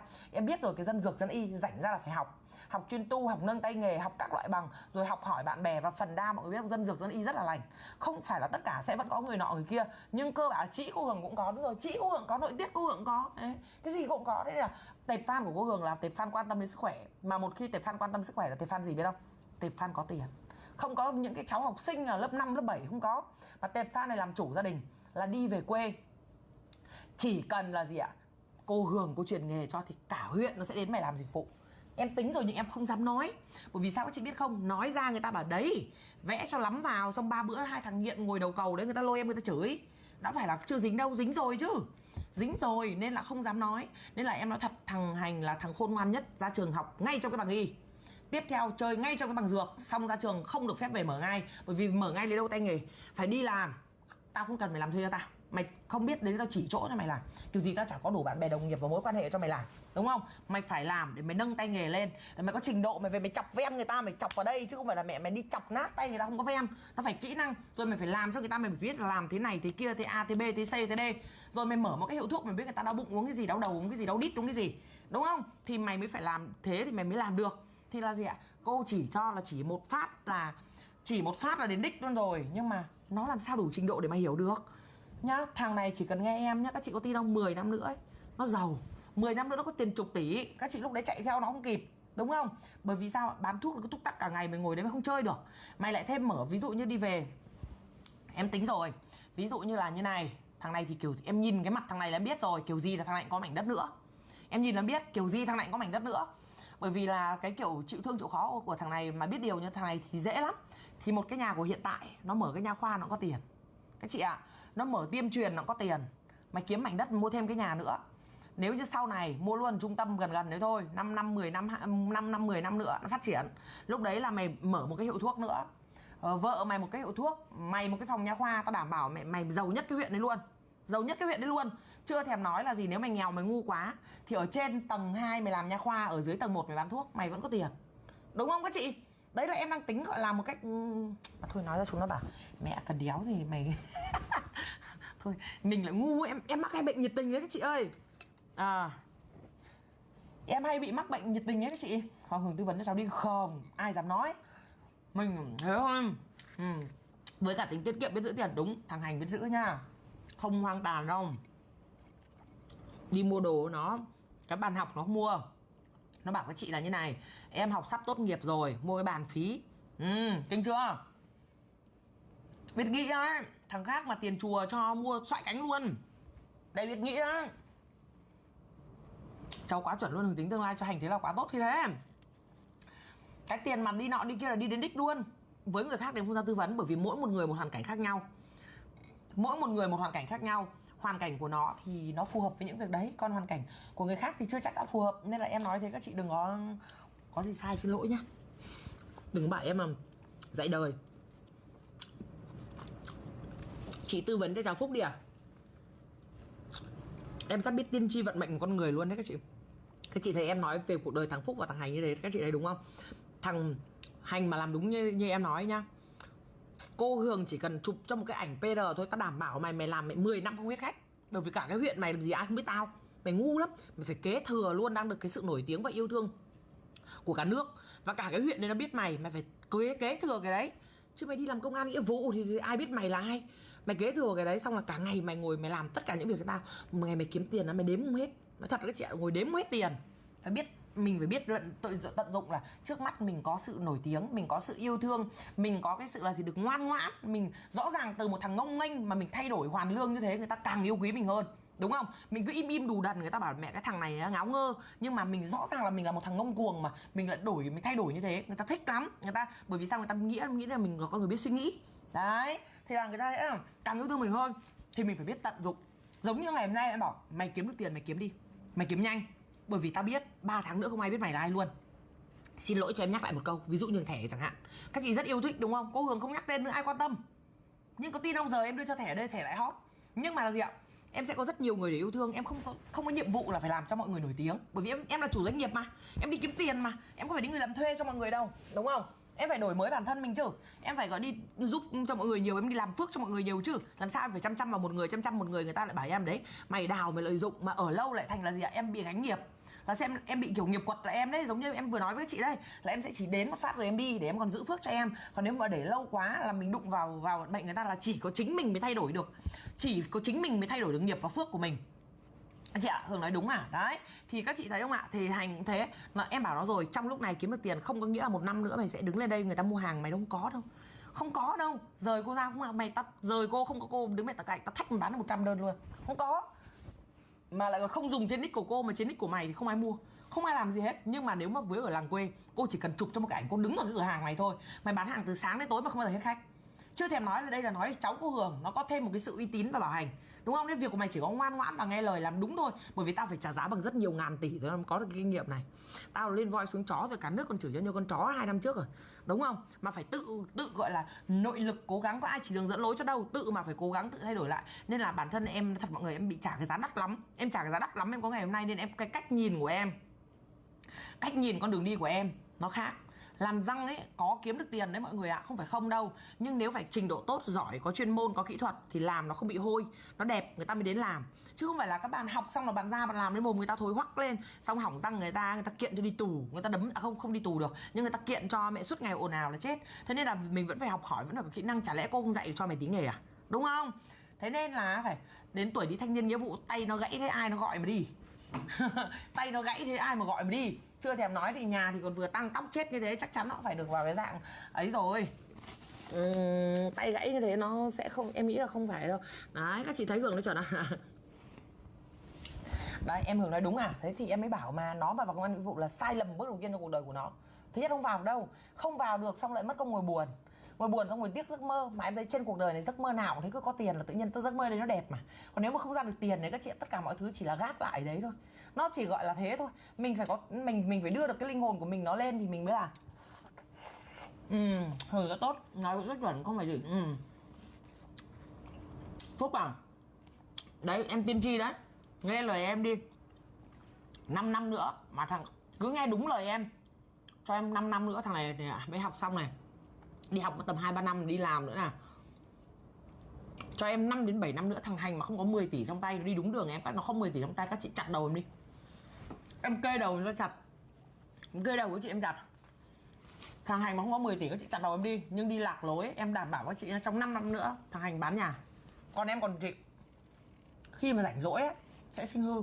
Ngày hôm nay nó hay lắm nhưng lúc đấy sẽ khác. Không đi đúng đường 5 năm nữa không bán nhà em làm con chó. Các chị ạ, thật đấy, em còn bán nhà mà nói gì nó. Lúc tiền nó vật cho rồi khó lắm, không có người cầm cương cho nữa nó khó lắm. À Phúc hả? Ai mong chị nói như cô giáo à? Cô giáo không trải nghiệm bằng này đâu. Cô giáo thì chỉ có đi dạy học được thôi. Cô đây bị trải đời như này phải gọi nói như nhà tiên tri. Hành khôn khéo thông minh nữa, đúng rồi. Khôn khéo và thông minh nhưng phải biết giữ. Các chị nhìn như vụ tiên nữ ấy, mọi người cứ bảo nó đẹp, nó xinh gái. Em nói với chị rồi, nó không xinh. Nó cao có 1m47 đen xì không? Nhưng mà về với em có tiền phấn tiền son chát vào nhìn đẹp. Về giờ nhìn không phấn không son vẽ nhìn con quỷ như con điên nhảy nhồm nhồm suốt ngày đấy. Các chị thấy chưa, tiền nào cũng hết, bao nhiêu tiêu cũng hết, đốt rồi cũng hết. Thì thằng Hành cũng vậy, giữ đúng được hưởng cái phước của cô. Mày đã chạm vào tao đúng không? Mày chạm vào tao là mày khôn là mày có tất. Bởi vì bố mẹ mày có đến mấy năm nữa thì chắc chắn là bố mẹ mày sẽ không có trải nghiệm bằng tao. Bởi vì tao đã gọi là gì, đời cũng còn gọi là suýt nhảy lầu rồi, nếu không có cái gì để mất rồi. Thì là kinh nghiệm của người làm kinh doanh à? Đúng rồi chị Cúc, đây là kinh nghiệm của người làm kinh doanh và trả giá bằng rất nhiều ngàn tỷ rồi. Phá sản rồi. Thế nên là một cái kinh nghiệm, cái người làm kinh doanh mà thành công đột ngột không biết đâu. Không biết Hành có đây không mà nghe cô kể chuyện, Hành giờ đấy đi ngủ rồi. Thế nên thằng này mà nghe em cho em 7 năm, thằng này không có 10 tỷ em nằm cổ cho các chị chặt, chém đầu em đi. Nhưng thằng này mà lệch hướng một phát thôi nhá, 5 năm nữa nó không bán nhà em làm con chó mâu với chị. Bởi vì các chị ạ, khi không có tiền ấy là nghĩ là cách tiêu. Các chị thấy không? Nhà giàu ham làm, nhà nghèo ham ăn. Thằng nào mà bận ấy, từ sáng đến tối làm vẫn thấy bận. Còn thằng nào mà rảnh ấy, các chị ạ, ngồi cứ nghĩ đến ăn, hôm nay ăn cái gì, làm nồi lẩu này. Xong mà lúc nào bụng thấy đói cơ, mồm nhép ăn đủ thứ mà vẫn thấy đói. Nhà giàu ham làm, nhà nghèo ham ăn. Bắt đầu rảnh là đánh điện tử cho vui thôi. Xong bắt đầu thấy cái này cái kia chạy quảng cáo vào đấy là chơi game bùm bùm ấn tay cái. Thế là thôi lại mất cái nhà. Đấy.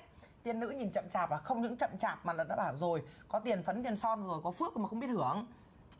Thì bây giờ về đấy, thì đấy nó sẽ trở về vạch xuất phát. Thì thằng cô Hành cũng vậy, nếu mà không biết giữ thế thôi thì coi như đến lúc đấy lại nghiệp lại trổ. Còn cô Phúc hả? Có ai muốn em tư vấn tương lai định hướng cho cô Phúc không? Để em sẽ nhìn phải phù hợp với tính cách của từng người. Muốn không? Phúc à?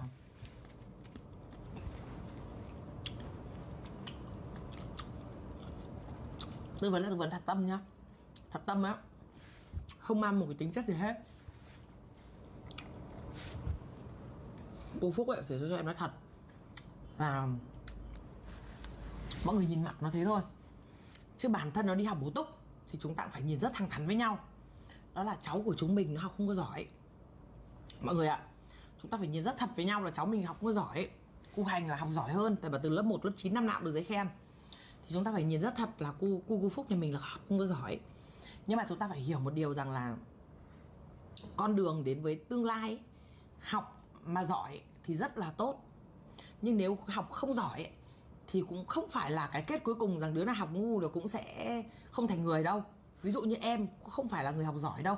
Em nói thật đấy, em không phải là một người học giỏi, em cũng không phải là một người gì đâu, nhưng em là người biết nắm bắt cơ hội. Nghĩa là cờ đến tay em là em phất luôn. Chứ em không có chuyện là cứ để đấy chờ, ôi chẳng sao đâu, không. Em là cờ tay em là vất luôn, nên em rất thích đứa nào mà nhìn thấy là cô đang làm ăn có cơ hội cho tiền là phải nhảy vào ngay, là đứa đấy khôn. Còn đứa nào cứ dạ vâng ạ đông tệnh gật mẹ tiền để thèm giỏ dãi không buồn làm gì là cái bọn nó vất đi. Thì Phúc về học là thôi, sự thật nhá, đừng buồn. Cháu chúng ta thì cô Hường định hướng cho hành đi nói nãy rồi đấy, đọc em kể ra đây con đường tương lai đấy.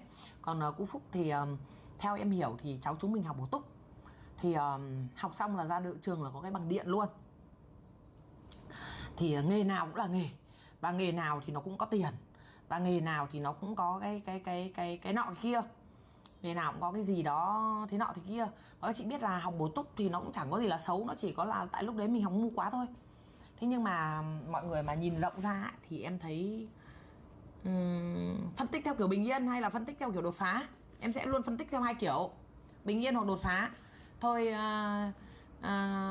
cho phân tích theo kiểu bình yên nhá, các chị phải chấp nhận đi. Là Phúc, các chị để ý ví dụ như livestream có mỗi cái giá thôi không nhớ, nhưng mà hành một phát là nhớ luôn, đúng chưa? Thế nên là thằng Phúc ấy mà để gọi để đổi nhanh nhạy là không bằng hành đâu. Nhưng tất nhiên nó vẫn đang còn bé, nó đang còn phân tích cả hai à. Rồi yên tâm, phân tích từng cái một, phân tích kiểu bình yên chưa, nó đang còn bé, nó mới đang học lớp 10, là mình không thể nào so với anh Hành, anh học lớp 12 được. Nhưng mà nó biết, người ta bảo là ở với thằng khôn thì làm tớ thằng khôn còn hơn làm thầy thằng dại mà. Thì có thể là ở với lại thằng Hành thì nó cũng sẽ nhanh nhẹn, nó thay đổi anh em, hoặc là biến cố, hoặc cô dạy dỗ, hoặc là cô không phải cô dạy dỗ mà thỉnh thoảng được cô nhắc nhở, bởi vì bảo dạy dỗ mai nó có gì nó lôi em ra nó chửi, nó phải uốn lưỡi, đúng không?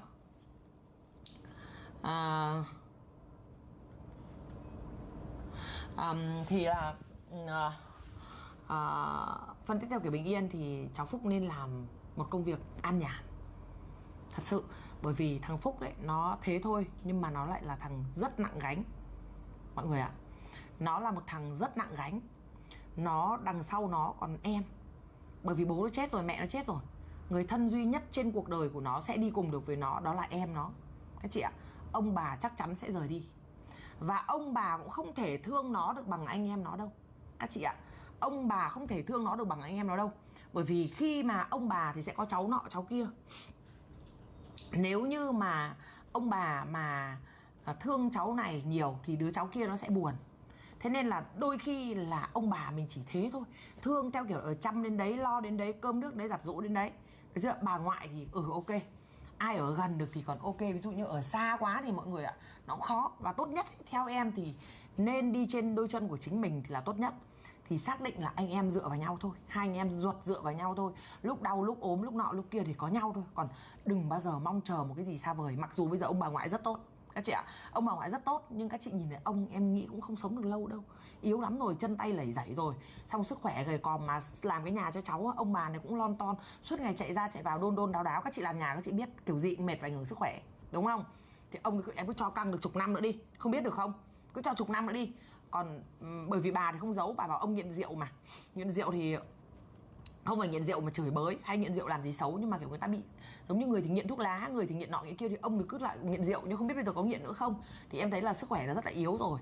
Thế còn bà thì mọi người biết bị bệnh tim nên bà cũng rất là yếu, nên là mọi người xác định là không hy vọng vào ông bà, mà chỉ hai anh em nương tựa vào nhau.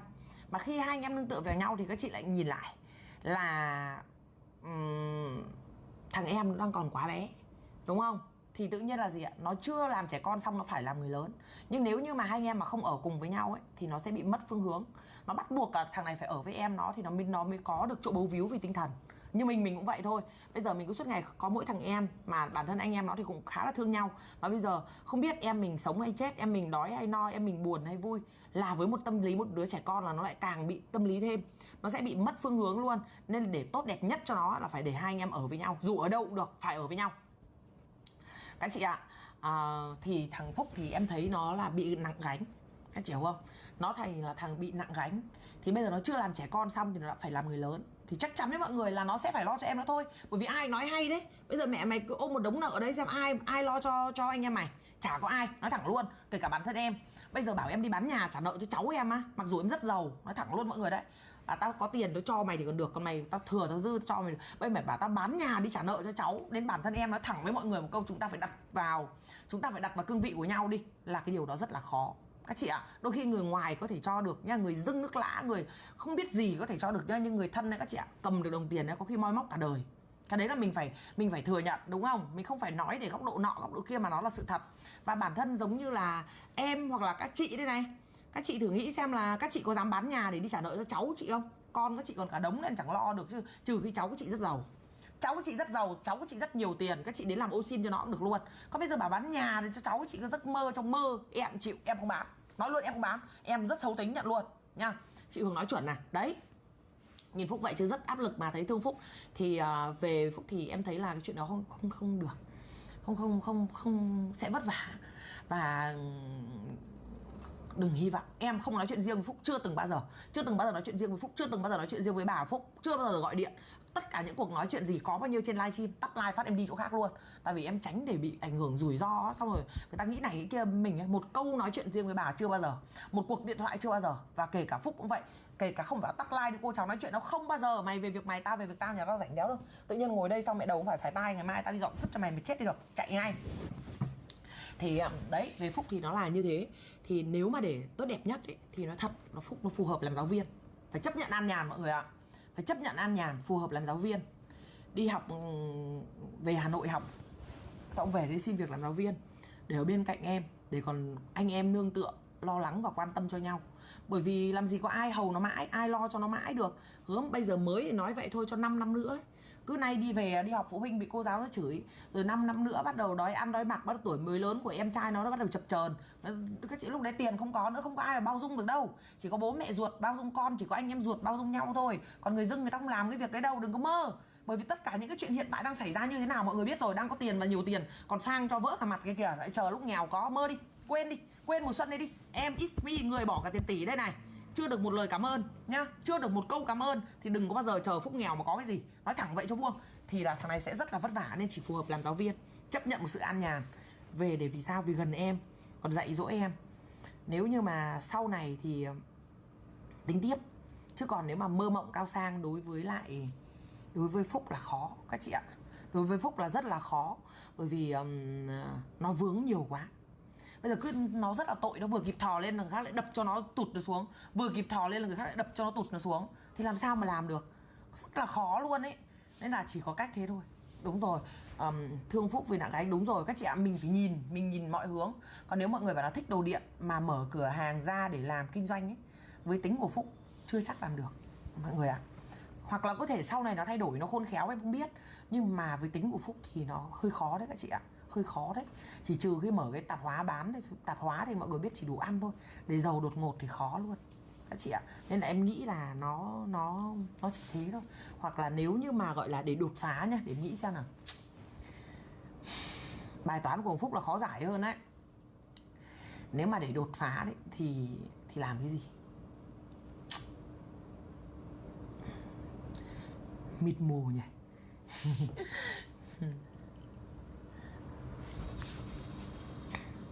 Chỗ mình có anh học bổ túc, sao học tại trước giờ làm hiệu trưởng nè. Đúng rồi, bình thường mà mọi người.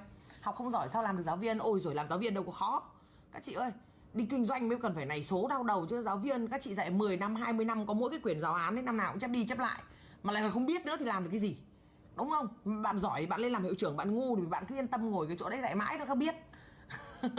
Giáo viên gần 30 điểm. Chị ơi, chị về Hà Nội kia kìa, em thật chị, nó mở cửa nó đón chị luôn kìa. Dễ lắm, em không thấy nó khó như tưởng tượng đâu. Phúc khó đột phá đấy mọi người ạ, khó đấy. Để em nghĩ xem nó làm cái gì. Nó cứ lù khù như thế. Nó làm cái gì bây giờ? Phúc sống nội tâm để em nghĩ xem nào.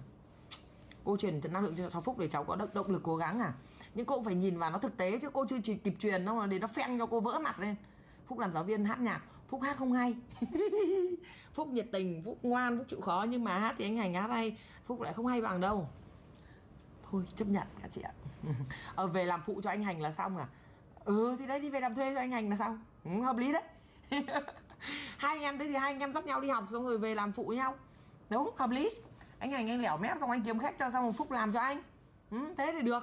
Nhưng mà để cho các chị thấy không, ví dụ như là anh Hành mở phòng khám xong Phúc làm cho anh thì em thấy tự tin. Nhưng mà để cho ông Phúc đi mở phòng khám thì em éo có 1% tự tin luôn. Với lại các chị chuẩn bị đến làm dịch vụ mà cứ nghĩ đến quả chuẩn bị choảng nhau, các chị thấy mất hết năng lượng rồi. Các chị cũng chả muốn làm dịch vụ bán hàng, các chị cũng cảm thấy là không muốn dây. Đấy là mình nói thật vô tư luôn. Bạn học với mình được đúp 2 năm lớp 10 giờ vẫn làm giáo viên.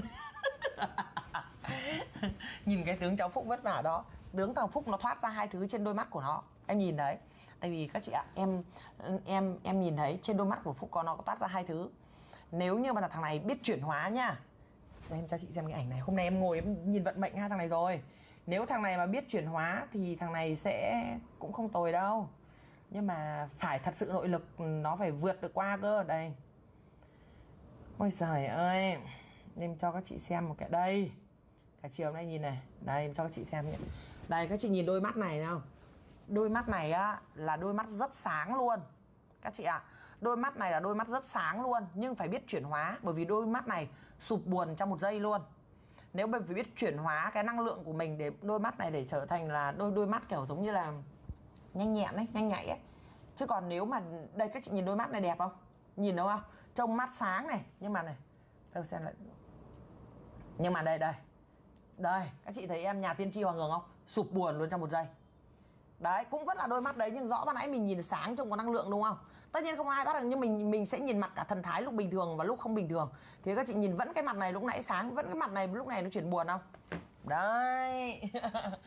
Đây, đôi mắt rõ là đẹp. Nhưng mà nếu mà chuyển phát là các chị thấy là nó như vậy. Nên là thằng này phải thật sự là bị thử thách rất là nhiều.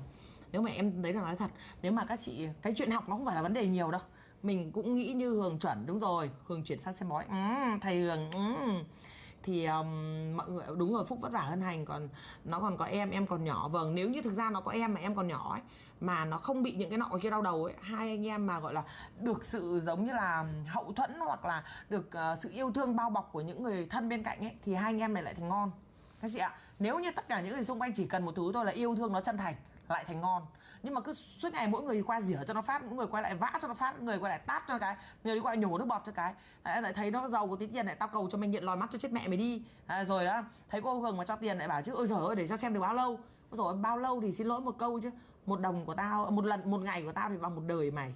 Thế nó cứ ngồi ghen này nói làm gì. Nhưng mà đấy, người ngoài nó không sao, nhưng người thân nói những câu đấy nó buồn, các chị, nó đau lòng ấy. Thế là em mới thấy thằng này là nó đang khó thoát ra cái đoạn đấy. Một đi làm giáo viên, còn Bình Yên thì về làm tranh ảnh. Hai anh em đi học cùng nhau, xong rồi anh về anh mở anh làm chủ thì em đi về làm thuê cho anh.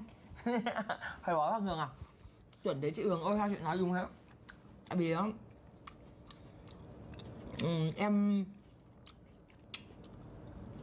tại vì là em nói là em trải qua nhiều biến cố rồi. Nhìn một con người mà có tài hay không ấy, có năng lượng hay không ấy là biết. Phúc đáng ra là được tất cả đấy chứ mọi người. Nhưng mà mỗi người cứ vã cho nó phát này nó còn gì. Ngoài làm thầy giáo để nghĩ xem nó làm nghề gì nữa nhá. Không làm được nghề này đâu chị Uyên Trần ạ. Cần nhiều thứ lắm. Muốn làm được nha khoa mà giàu ấy, việc đầu tiên là phải có cái mồm. Mọi người ạ, việc đầu tiên là phải có cái mồm. Nếu cái mồm mà không khéo vào cái nghề này thì chết đói. Thật đấy. Dù nha khoa hay bán thuốc, nó là nghề mà các chị phải tiếp xúc với khách hàng. Đó, các chị phải có mồm và miệng. Còn nếu mà đi làm một cái không có mồm, chỉ làm một cái việc thôi, sáng mở nắp cống, tối đậy nắp cống, làm những cái việc kỹ thuật, cứ gọi là nhặt đi nhặt lại đúng một thứ như này, lương 5-7 triệu, 8 triệu, 10 triệu một tháng như thế thôi.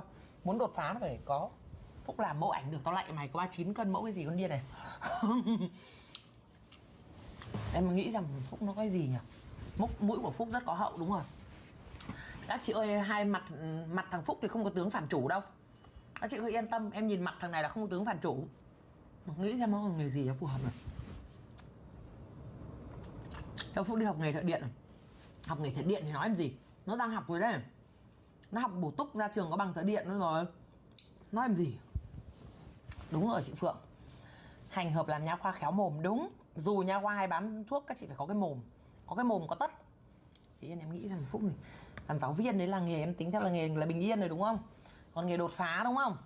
Bình Yên là một làm giáo viên, hai đi về làm thuê cho anh Hành.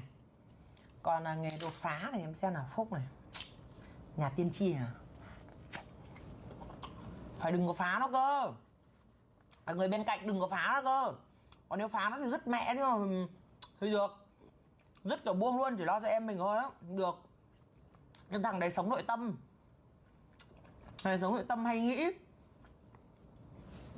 Phúc ăn nói dạ vâng ngoan ngoan, nhưng mà không lấy, phải khôn mồm các chị ơi. Ngoan là một cái nhá, kỹ năng giao tiếp nó là cái. Đúng rồi, giao tiếp tốt làm chủ kinh doanh tốt, đúng rồi. Nghề đột phá để yên nào. Các bác comment gợi ý này, cô nghĩ nào. Cho nó đi bơm bánh xe cho rồi. Đi vào xăng bơm xe hả? Làm nghề trang trí nội thất ô tô thì chỉ đi làm thuê hả? Làm thuê nói làm gì? Mình nói đột phá mà. Giáo viên là hợp nhất thôi chị, đúng không? Thấy mọi người thấy em nhìn đúng không? Kiểu của Phúc chỉ có bình yên an phận làm giáo viên. Còn để đột phá thì em nghĩ nào. Mở hiệu thuốc cái mồm đấy sao mà làm được? Mồm phải lẻo mồm như ông Hành ấy. Ông Hành ấy, hoặc là biết đâu thay đổi, hoặc là đi về bán thuê cho ông Hành thì được. Vẫn phải là nắm linh hồn về là ông Hành. Đấy nào. Hành được cái miệng sau rất phát triển, đúng rồi. Cái kiểu của thằng Hành ấy, chẳng ai ghét được nó. Mọi người cho nó cái nghề gì có tương lai cái cứ toàn bình luận là cô Hường huấn luyện cho livestream bán hàng này cô eo eo. Bây rồi ôi các chị ơi, muốn làm em đâu phải ngon. Các chị cả nước Việt Nam này có một mình em thôi. Các chị ơi, học bao trường bao lớp người ta còn. Thôi các chị đừng bảo như thế, nó khó, nó phải phù hợp với chị ạ. Bán hàng KOL phải 1 tháng livestream 30 ngày, không có một chuyện nào lập chuyện nào. Với trình độ của ông Phúc thì ông cứ dạ con chào các bác ạ, con cảm ơn các bác ạ, hết phim. Để từ từ để mình nghĩ thế nào trong cái gì nào. Cho Phúc học các đẳng dược khổ quá, đã đang bảo dược thì phải lẻo mồm. Để em nghĩ các chị mua cho 200 con bò à? 200 con bò. Nhưng mà phù hợp với về đi làm thuê cho anh Hành nhá. Đi làm thuê thì khi làm thuê cho anh Hành được, nhưng mà phải cho nó cái gì đột phá không? Nó đi làm thuê cho anh Hành thì cũng được thôi, nhưng mà nghĩ xem nào.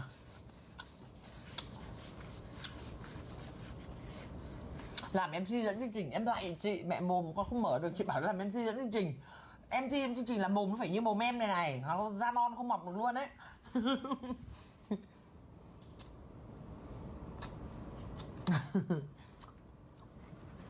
Tốt nhất đào tạo cho Phúc khởi nghiệp về làm nhân viên cô Hường không? Cô không nhận ai hết. Cô chỉ giúp thì được, định hướng thì được, thích cho tiền được. Còn về làm nhân viên của cô, sau 5 bữa nửa tháng mà nó nghỉ việc là người ta cũng lên lôi bố với mẹ cô ra người ta tế. Để em nghĩ ra nào. Thật đấy. Học làm thợ ảnh, ơi mẹ thợ ảnh nghèo lõ đít em mà. 1.000 ông thợ ảnh mới được có một ông giàu giàu. Phải có mồm có miệng mới có khách hàng. Thợ ảnh mà lại không bảo 1, 2, 3 cười chị ơi, 1, 2, 3 cười xinh chị ơi, lại cứ bấm bạch bạch nó bảo mày câm mà hôm sau nó không gọi nữa.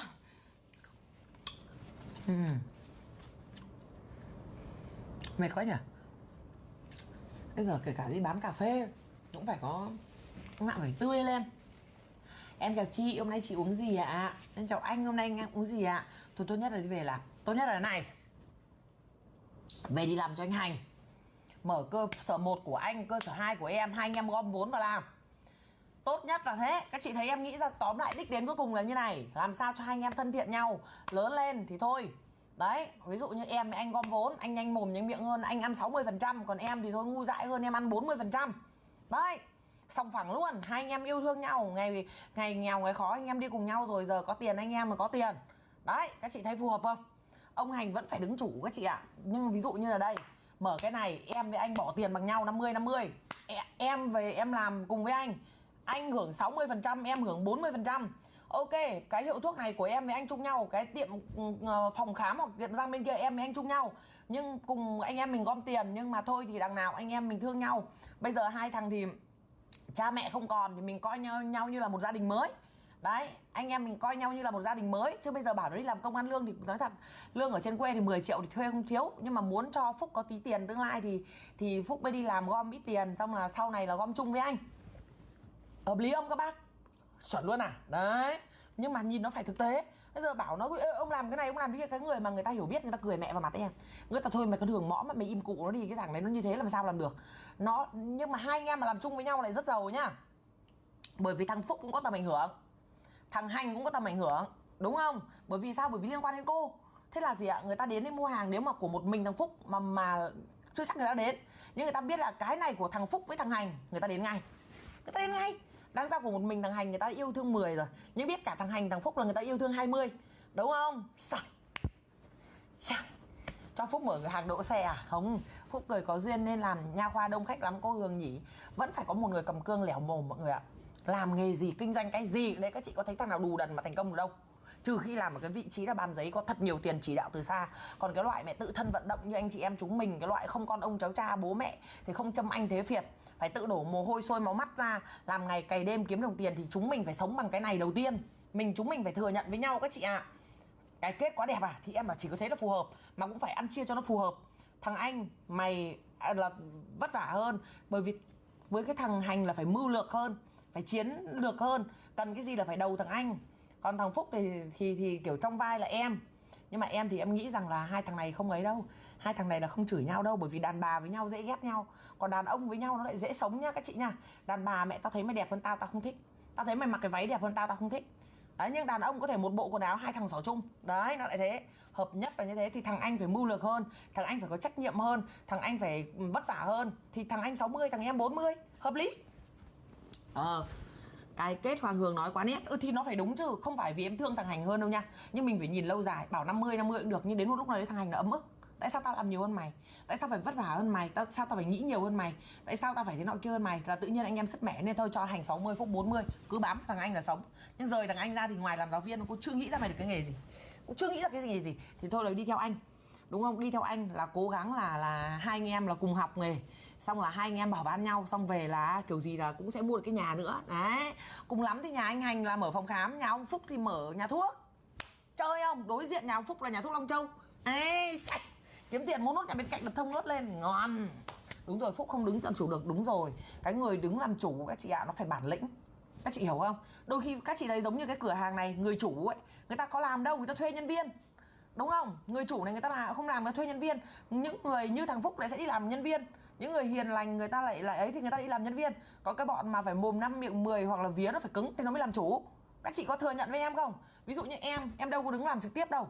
Nhân viên của em có những đứa nó còn hiền hơn thằng Phúc, nó còn lành hơn thằng Phúc, nó có khi còn chậm hơn thằng Phúc, nó vẫn làm nhân viên được, bởi vì nó ở vị trí nhân viên nó lại phù hợp. Nhưng mà nếu ở cái vị trí làm chủ thì nó lại không làm chủ được, nó không điều hành được, nó không quyết đoán được. Có vợ rồi sẽ sứt mẻ. Các chị ơi, nó sẽ sứt mẻ khi hai thằng có bố mẹ tiền để lại. Chứ hai thằng mồ côi, chúng nó nương tựa, nó yêu thương nhau, thằng nào sứt mẻ? Đứa con vợ nào sứt mẻ thì cho mày lượn mẹ mày lên.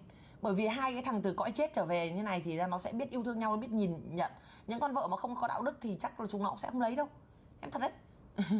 Phúc không có năng lực làm chủ được, đúng rồi. Nhưng mà Phúc mà bấu vào anh Hành thì cả hai anh em cùng phát. Các chị không tin thì em ví dụ cho các chị này đi.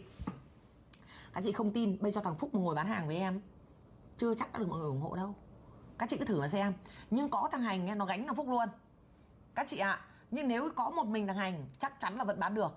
Nhưng nói thẳng với mọi người là sẽ không tốt bằng có cả thằng Phúc đâu. Vẫn phải nhìn nhận. Em không có nhu cầu tuyển hai đứa làm nhân viên nhá. Mặc dù em biết được là em sẽ được gì mà mất gì đấy. Nhưng mà mình nhìn ấy, mình nhìn để mình thấy, để mình định hướng. Chứ còn hơn là mình cứ xui dại nó, đúng không? Mình cứ xui dại nó, mình cứ ui con làm thế nọ, con làm thế kia, xong là bắt đầu là mình xui dại nó, xong là hai thằng đi bốc cứt. Vài bữa nữa vài đồng tiền của mình nó đốt hết đâu đấy, cô xui con. Nhưng thằng Phúc là có bản lĩnh. À, thằng Hành là có bản lĩnh. Thằng Hành có bản lĩnh thì bây giờ anh em với nhau mình coi nhau như anh em ruột đi. Có cái gì đâu, tao người dưng tao còn thương được mày này, cộng đồng mạng hàng chục nghìn, hàng mấy chục nghìn bác còn thương được mày mà. Đúng không? Thì anh em phải thương nhau, anh em phải bấu víu vào nhau, anh em phải nương tựa vào nhau, anh em phải lo cho nhau. Mà em thì em nhìn thấy thằng Phúc với thằng Hành nó coi nhau như anh em mà. Hai thằng còn ôm, thằng Phúc cứ ôm thằng anh ngủ mà. Thế bây giờ thằng anh thì nó mạnh mẽ hơn, thì thằng em nó bây giờ nó bé thì phải bảo ban nó chứ. Đúng không? Phải bảo ban nhau chứ, phải yêu thương nhau chứ. Người mà không đủ phước thì cũng không lấy được Phúc Hành đâu, em thật đấy. Bởi vì thằng Phúc thằng Hành là một thằng nó quá nhiều sự yêu thương. Nếu hai thằng này đi đúng được đường hướng như em ấy, cả hai thằng đều giàu. Các chị ạ, cả hai thằng đều giàu. Nó đi với cô Hường còn được mọi người ủng hộ, mà về nó tự làm riêng với nó là cả nước ủng hộ. Đúng không? Nhưng mà các chị thấy mà đúng không? Hai thằng có vợ thì có chuyện ngay. Các chị phân tích nó buồn cười. Phân tích nó buồn cười. Nó có chuyện khi liên quan đến kinh tế, đúng không? Nó phải liên quan đến kinh tế. Thế thì bây giờ liên quan đến kinh tế gì? Thế thì phải bố mẹ để lại. Chứ hai anh em thì khố rách áo ôm như nhau, bố mẹ để lại là cái gì? Trên răng dưới bình xăng. Thế mọi người đừng có nghĩ như vậy. Và với cái tính cách của hai thằng này thì nó sẽ là khó. Con vợ nào mà mày bố láo để cô giải quyết. Mày cho cút mẹ mày luôn. Chuẩn luôn hả?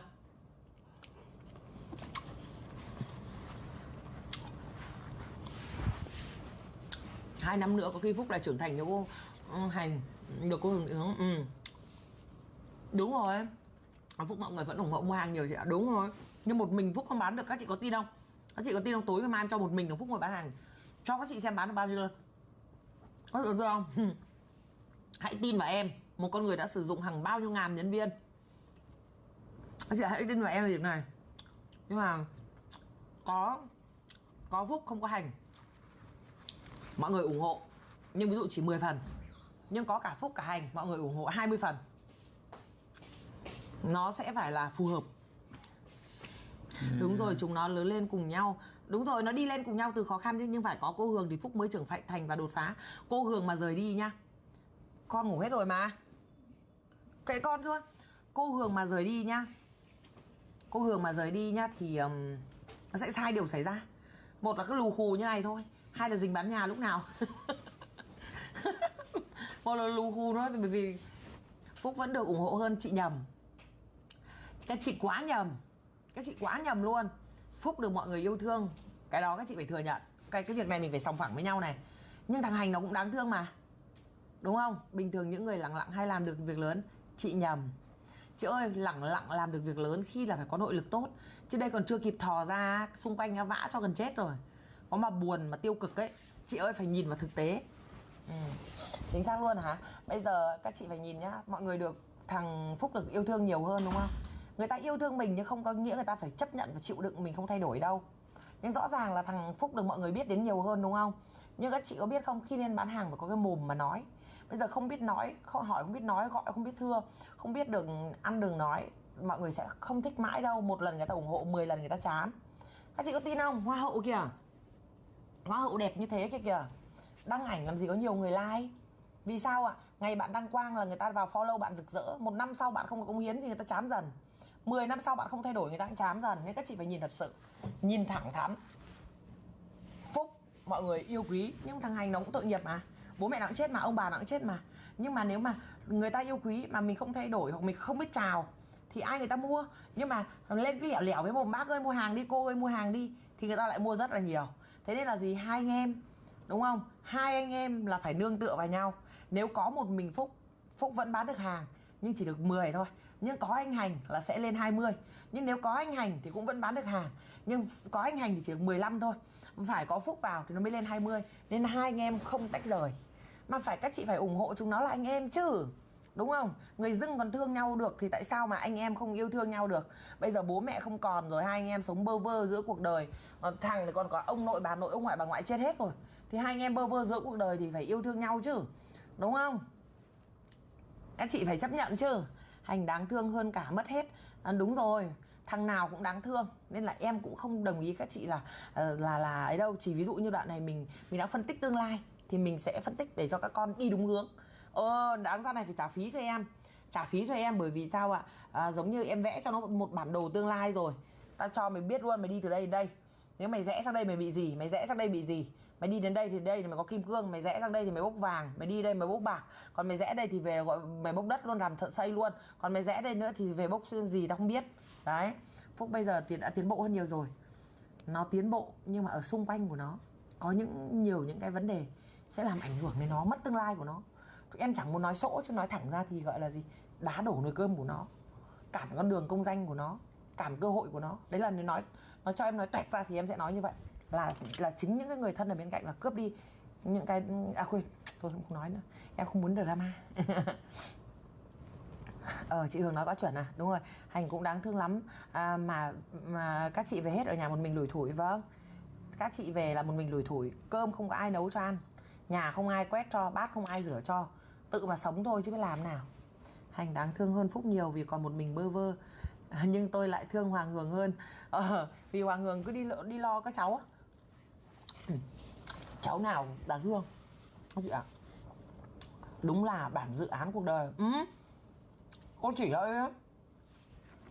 Thằng Hành mới làm công an thì mày như này, mày đi làm như này, làm kia như này, đi đường cô nói thì như này. Bà ngoại Phúc đỡ cho chị, em không biết, em không có liên lạc gia đình ạ. Em không số điện thoại và không liên lạc với ai, tránh phiền nữa chị ạ. Em làm ăn mà, mình có rảnh đâu mà cứ gọi điện ấy, sợ phiền á. Hóng video tiến độ chưa? Mai up nhá. Tí em ấy cho mai up. Đúng rồi chị Tâm Vi ạ. Phúc nó bị khổ là khổ ở chỗ đấy. Nó bị khổ chỗ đấy. Chỉ cầu mong Hành sau này thành công sẽ là người có ích cho xã hội. Lúc đó là một sự trả ơn ngọt ngào nhất cho cô Hường. Khi mà thằng Hành nó chưa thay đổi ấy, thì người mà em tin là sẽ thành công chính là thằng Minh. Chính là thằng Minh là em nhìn là sẽ có tương lai nhất. Nhưng mà vì bây giờ thằng Hành nó thay đổi quá rồi, mà em lại chưa gặp lại thằng Minh, nên em không biết như nào. Em không biết như nào. Nhưng thằng nào thì cũng đáng thương, thằng nào thì cũng tội nghiệp, nhưng mỗi thằng một thần thái khác nhau. Thằng Minh là thằng mà em thấy là nhanh nhạy, là ý nhất. Nhưng mà lại thiệt thòi không được gặp cô nhiều. Nhưng bây giờ tốt nhất đừng gặp cô lúc này, để lần tới cô lên thì cô sẽ ưu tiên gặp nó trước. Cô ưu tiên gặp nó trước. Bởi vì cô mà gặp các anh là mọi người quan tâm các anh, mọi người chẳng quan tâm đến nó nữa, tội nó. Nên cô phải tách ra. Đúng rồi chị Phi Yến ạ. Khổ thân, chung rồi thằng Phúc khổ thân lắm. Thương. Thằng nào cũng thương. Thằng nào cũng có cái nỗi thương của thằng nào. Em không dám nói chuyện. Ông bà em không gọi, không liên lạc, không có điện thoại, không có số. Phúc Hành thì em cũng không liên lạc.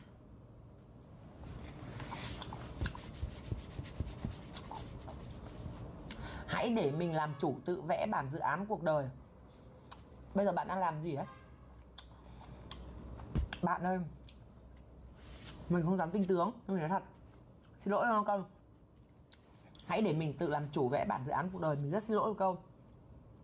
Nếu như mà thôi chẳng phần nói do xa. Nếu như là mình của hiện tại, mình cũng có tiền mà. Cách đây 2 năm mình đã có. Cách đây bao nhiêu năm mình đã có tiền ngàn tỷ từ lâu rồi. Nhưng mà cái biến cố của cuộc đời mình đi qua, nếu như cách đây 2 năm, 3 năm mà có một ai đấy gặp mình mà chỉ cho mình con đường mình đi. Hường ơi, con đi ở đây thì con như thế này này, con này thì như này này, con làm này con như này này. Hoặc khi mình gặp biến cố, có một người vẽ cho mình một đủ thông minh, đủ tài nhá. Phải có người có tài, chứ cái người vớ vẩn thì không nói, đúng không? Cái người mà gọi là ất ơ, không đủ trình độ không nói. Nhưng người có tài, có tâm, khuyên mình, có kinh nghiệm, có trải đời, có tiền ngàn tỷ đi, tôi chẳng cần nhiều hơn mình, bằng mình đội được. Khuyên mình là em ơi nên đi như này, không năm nay đi này chết. Em nghe luôn chứ. Các chị biết cái trả giá cái trận biến cố năm vừa rồi em thua lỗ bao nhiêu không? Em đốt tươi tiền trong túi, em móc ra lỗ 100 tỷ. 100 tỷ nói sai bằng con chó gâu gâu luôn. Còn để gọi thiệt hại về tiền ấy, thiệt hại hàng ngàn tỷ. Nên đừng có nói cái câu là chỉ có tự mình vẽ bản cuộc đời của mình.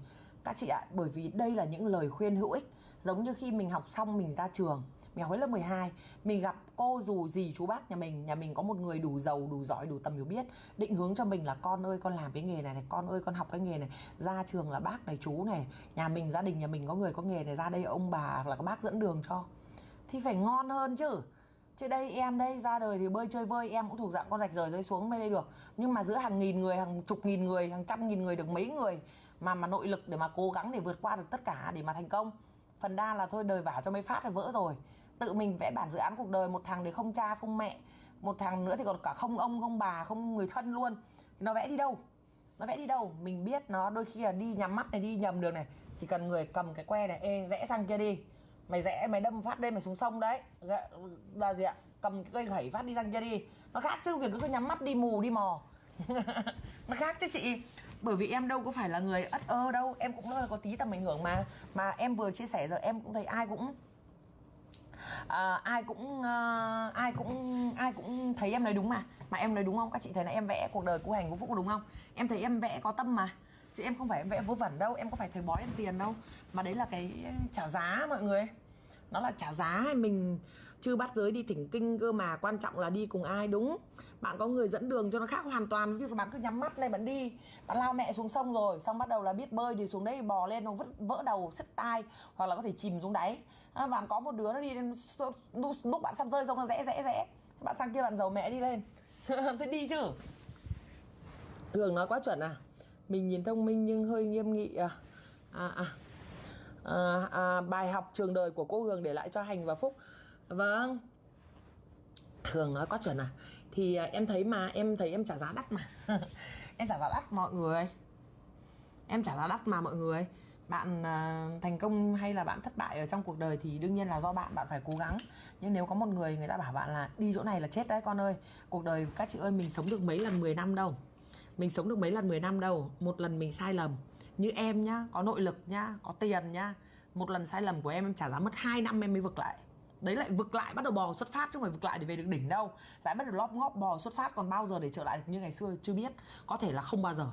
Đấy là em là có nội lực đấy nha. Còn các chị thấy không, giống như các chị đi làm mà bị thất nghiệp, bị đuổi việc ấy, các chị cũng bị ảnh hưởng tâm lý, tinh thần, chán chê, các chị mới hoàn hồn, đúng không? Chị thật hay thật đấy. Chị Hường đầy sỏi trả giá nhiều thứ để có biến cố nên chị Hường. Đây, chị Yến này, chị thấy bà ngoại của em Phúc hay than khóc nhiều quá, mình cảm thấy áp lực cho Phúc nhiều và khó hiểu. Chị thấy bà ngoại của Phúc hay than khóc nhiều quá, cảm thấy áp lực và khó hiểu đúng không? Tại vì sao chị biết không? Tại vì sao chị thấy bà hay than khóc đúng không? Để em nói nhá, nói trên đúng cương vị một người mẹ nhá. Chị thấy rất nhiều những video bà ngoại Phúc cầm cái bát cơm đi ở con suối gọi gào tên con khóc. Chị thấy rất nhiều những cái video bà ngoại của Phúc nằm bên bờ suối gọi tên con vật vã.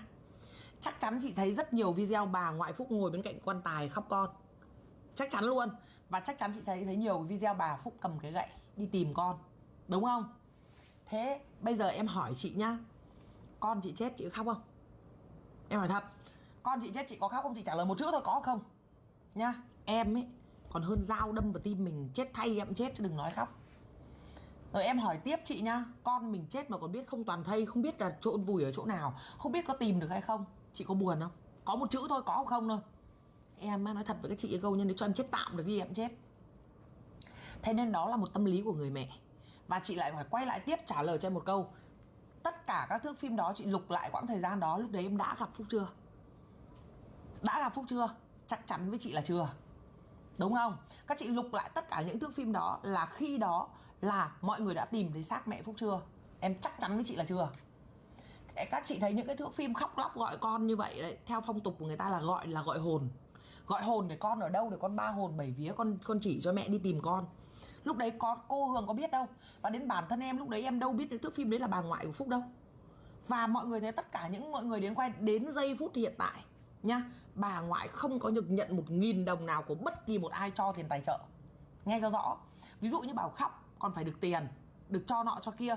Có hôm cô Hường đưa tiền cho bà, cái hôm mà bà sang gặp em đấy là em về là em đưa cho bà ít tiền để mua tủ lạnh, máy giặt các thứ, cho nó 20 triệu hay bao nhiêu triệu đấy. Rồi tiền hôm đưa đi nộp thuế đấy. Còn ngoài ra không có mạnh thường quân nào đưa tiền cho bà. Không có bất kỳ mạnh thường quân nào, bởi vì bà đi chỉ đi tìm con thôi. Mình phải nói cho đúng mọi người ạ. Mọi người nói cho đúng. Mọi người lục lại tất cả những thước phim nhận tiền, tài trợ. Mọi người có thấy bà ngoại Phúc nhận 1 đồng nào không? Nếu mà bà ngoại Phúc nói giống như bạn là bà ngoại Phúc than khóc ấy, vì một mục đích gì ấy, thì mục đích đầu tiên nó phải là tiền, đúng không? Mục đích đầu tiên nó phải là tiền. Ai cũng vậy, em cũng vậy, các chị cũng vậy, phải là tiền. Nhưng các chị có nhìn thấy bà ngoại, ai tìm cho em đi một video nào ai đưa tiền cho bà ngoại Phúc trong cái lúc đã đi than khóc, trong cái lúc cầm quả trứng đấy, ai đưa được 1 đồng nào dúi tay bà ngoại Phúc? Đưa ảnh đây cho em xem. Em không thấy. Đến tận hôm nay luôn, đến tận bây giờ em chưa từng nhìn thấy cái video nào mà ai cho tiền bà ngoại Phúc hết, trừ em. Mà tất cả những cái thước phim đó không hề là khi em xuất hiện là không hề. Và các chị thấy rõ ràng một thứ đúng không? Nếu bà ngoại than khóc đúng không? Con mình chết mình không đau hả? Con em đây là bị ô tô kẹp vào cái tay nó sẹo đây mà em còn rụng rời tim, em còn muốn chết tay con em luôn đây này, em còn khóc to hơn nữa luôn. Thế mà các chị thấy không? Từ lục lại tiếp theo này, thế từ ngày mà tìm thấy xác mẹ Phúc, mọi người có nhìn thấy bà ngoại Phúc quay lại cái chỗ đấy để khóc than lần nào nữa không? Trả lời một câu thôi. Từ cái ngày mà đúng rồi, được mỗi cái ốp điện thoại cô Hường mới cho đúng. Người ta cũng có con mà, con người ta cũng chết mà. Mà từ cái ngày mà người ta tìm thấy xác con người ta, mọi người có ai chụp được cái ảnh bà lảng vảng ở khu vực trong đấy không? Hoàn toàn không. Bà chỉ khóc quỳ xuống cầu xin cơ hội cho cháu mình thôi. Thế thì mỗi một người nó lại có một cảm xúc khác nhau. Ví dụ các chị buồn, các chị nén vào, em đéo, mẹ mày bây giờ mày bảo con nó chết mà mày bảo tao ngồi tôi cười, em không cười được, em sốc chứ. Khi mà em gặp biến cố cách đây 2 năm, mọi người cái lúc mà em gặp biến cố, một người chửi rủa em ấy, mà em bị sảy thai con đấy, em bị mất con mà. Và lúc đấy em thấy rất đau khổ luôn. Em cảm thấy rằng uất ức đấy, nó thật đấy mọi người ạ. Lúc đấy mà đi cho giết người được, em cầm dao em xiên chết từng thằng luôn đấy. Tại vì chửi em nhiều quá đến mức độ là em đã bảo em cầu xin mọi người đừng có nói nữa, để cho em bầu bí em đẻ xong tính. Nhưng mà chửi em nhiều mức em mà vác dao mà xiên chết được từng người em xiên đấy. Và em khóc từng đêm luôn đấy. Em có khóc đấy các chị ạ, không phải không đâu. Thế nên là tùy từng người nhá. Em thấy không riêng bà đâu, mà ở đấy em thấy ai cũng khóc. Chỉ trừ những người mà người ta không thương con thương cháu. Các chị thấy người nào nhận tiền thật nhiều mà chả rơi giọt nước mắt nào ấy, thì người đấy các chị mới thấy có vấn đề. Còn cái người nào mà không nhận một đồng nào mà khóc thật nhiều ấy, thì các chị thấy là gì ạ? Đó là cảm xúc của người ta. Ai có chuyện trên đời ấy, tôi nói thật xin lỗi chị, các chị bảo các chị ỉa vào mặt em cũng được, các chị ỉa vào mặt em cũng được, các chị cười khinh em cũng được, chị bảo em con rồ con điên được. Mẹ đéo ai trên đời bảo con mình chết mà không khóc, có thần kinh, có bị rồ, có vô cảm. Thế còn bảo là ví dụ thấy bà khóc lóc, bây giờ em hỏi các chị nhé, một con người có liêm sỉ hay không? Thế nếu một con người có liêm sỉ đúng không, thế người ta có danh dự chứ. Thế tại sao mà thấy bà cầm quả trứng ở trong kia, có ai cho bà đồng tiền nào đâu? Bà chạy, em không hề nhìn thấy bà ngồi trong nhà văn hóa để nhận tiền một lần. Em không hề nhìn thấy bà xếp hàng ngồi trong nhà văn hóa nhận tiền của ai một lần nào. Hay là tại em không thấy em không biết, nhưng em chưa từng nhìn thấy một video nào bà nhận tiền hết. Nhưng em nhìn thấy tất cả những video của bà là cầm cái bát cơm đi lang thang tìm con, mà không thấy nhận được một đồng nào thì bà diễn cái gì. Còn đến khi mà một con người có liêm sỉ mà là ông là bà mà quỳ chân xuống để cầu xin Mạnh Thường Quân giúp cháu mình, thì nói thật một câu nhá, nếu như mà người ta không vì con vì cháu ấy, người ta kệ mẹ luôn. Thật đấy các chị ạ, người ta làm vì con vì cháu. Với lại mọi người phải hiểu như này, bà bị bệnh tim mà, bà bị bệnh tim và bà đi mổ tim mà. Nên những cái người đấy mà các chị ạ, con người ta chết mà các chị không cho người ta khóc nữa, người ta dồn nén vào, người ta điên luôn, người ta chết luôn đấy các chị ạ. Đúng không? Bây giờ bị bệnh tim đi mổ tim mà con chết không cho khóc, điên các chị ạ. Đấy, chả có ai trên đời cấm khóc. Kể cả thế bây giờ mọi người bảo nhìn trông bà ngoại Phúc khóc thấy kiểu nọ kia đúng không? Thế mọi người nhìn anh Thới chưa? Thế anh Thới là đàn ông mà, anh có cảm xúc mà, và anh thương vợ anh ấy thật mà, thế anh khóc thôi.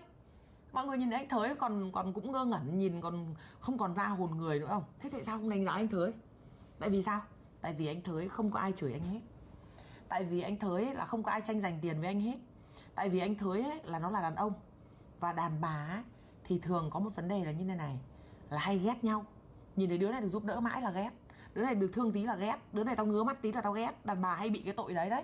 Đứa này đẹp gái hơn tí tao cũng ghét, đứa này nhìn cái má nó phung phính đáng yêu tao cũng ghét, đứa này có cái tóc nó đẹp quá tao cũng ghét. Đấy, đời nó hay vậy đấy các chị ạ. Thế nên là mọi người đừng có nhìn như vậy. Em chỉ nhìn vào mục đích là gì thôi. Em chỉ nhìn đúng một chữ thôi, mục đích là gì. Bởi vì sao? Tất cả mọi thứ mục đích là suy cho cùng cuối cùng nó là tiền. Thế nếu mà không nhận đồng nào, không cầm một xu nào, thế thì các chị tự có câu trả lời mà. Đúng không? Tự có câu trả lời mà. Nếu mà vì tiền, thế con người ta cũng chết mà. Thế bây giờ mọi người đặt lại câu hỏi này, thế tại sao cả cái làng đấy con chết ai cũng được mọi người cho tiền, ai cũng được, là không nhiều thì ít, được cộng đồng mạng trong nước ngoài nước cho tiền. Tất cả cái làng đấy mọi người thấy là ai đến đấy là cũng sẽ có sự giúp đỡ. Nhưng tại sao mọi người thấy là gì, con người ta chết cả làng đấy được giúp đỡ, tại sao con người ta chết mà mọi người lại thấy là gì, có ai cho bố mẹ được đồng nào? Đúng không? Trừ fan của em là cho qua thằng Phúc, còn lại bà là ai cho đồng nào? Còn tất cả là trừ bà ngoại thằng Phúc ra, còn lại ai mọi người chả thấy được giúp. Thế nên là có những cái em không phải là em bênh, bởi vì em không có liên lạc và kết nối với gia đình. Nhưng mà có cái là gì ạ, mình nhìn thấy thế nhưng chưa chắc đã phải là thế. Có những cái là gì ạ, mình có khi là mình đang suy nghĩ nó xấu nhưng nó không phải là xấu. Và bà Phúc không phải là một người thâm hiểm nhá. Nếu mà bà là một người thâm hiểm, bà sẽ nói một câu này, bà sẽ giấu. Nhưng đây bà gặp em việc đầu tiên, ôi cô Hường ơi, chồng tôi nghiện rượu. Các chị ạ, mà oang ra kể luôn trên livestream, chồng ơi, cô Hường ơi, chồng tôi nghiện rượu. Ông không nghiện cái gì hết, ông bị nghiện rượu, ông cứ phải uống rượu thôi, không lệ ông bị nghiện rượu. Các chị thấy có ai trên đời như vậy không? Đấy. Thế nếu như người bình thường đấy, xong là bắt đầu là ví dụ như là thấy cháu giúp được cái nhà, thế là cô Hường lên, ân nhân của cháu, của con, của gia đình nhà mình, vừa bước chân xuống cửa lên chạy, ôi cô Hường ơi, tôi nấu cơm cho cô này, cô có mệt không? Cười hớ hớ. Sao ôi tôi chết rồi cô, tôi không nín được, tôi cứ cười, tôi vui tôi cười, cô giúp con giúp cháu tôi vui tôi cười, tôi không nín được. Đấy, nó khổ thế đấy các chị ạ. Người ta thấy, em thấy thế là gọi lại kiểu giống như ruột để ngoài da mà. Em thấy người ta cũng tất nhiên việc gia đình thì mình không can thiệp, nhưng em cũng chưa thấy họ làm sai điều gì. Em thấy họ cũng chưa làm sai điều gì, họ cũng chưa nói sai điều gì. Mặc dù có thể những người yêu, người ghét, có những người mà mọi người cũng có những cái nhìn nhận không đúng, nhưng mà rõ ràng là em thấy là gì, họ chưa phát ngôn một câu nào, họ cũng chưa lên tiếng một câu nào, họ chỉ biết xin lỗi. Lúc nào xin lỗi cộng đồng mạng, xin lỗi Mạnh Thường Quân, rồi họ chỉ biết nói câu tiếp theo là cảm ơn đã giúp con tôi, cũng là cảm ơn giúp cháu tôi. Chứ em cũng không thấy bà nó chửi lại ai câu nào, em chả thấy bà nó nói bậy câu nào cả, không thấy. Nếu như bình thường mà ai như thế nói như thế với em chửi chết đấy. Thế nên là mình thương ấy, mình thì mình nhìn một cái, xong mình nhìn chiều xa ra một tí, mình nhìn chiều xa ra một tí xem là mục đích là gì đấy. Nhưng mà em hỏi thật nhé, các chị có nhìn thấy ai cho tiền bà ngoại đâu chưa? Hỏi thật đấy, em hỏi thật tâm đấy. Các chị có thấy không? Mà em chưa thấy một cái video nào, các chị có thấy không? Đúng thật em nhỉ. Vâng, bà ngoại Phúc hiền lành và thật. Bà ngoại là cái kiểu là không không có bí mật, không có bí mật, và lúc nào cũng nhịn nhục vì con vì cái, nhịn đấy.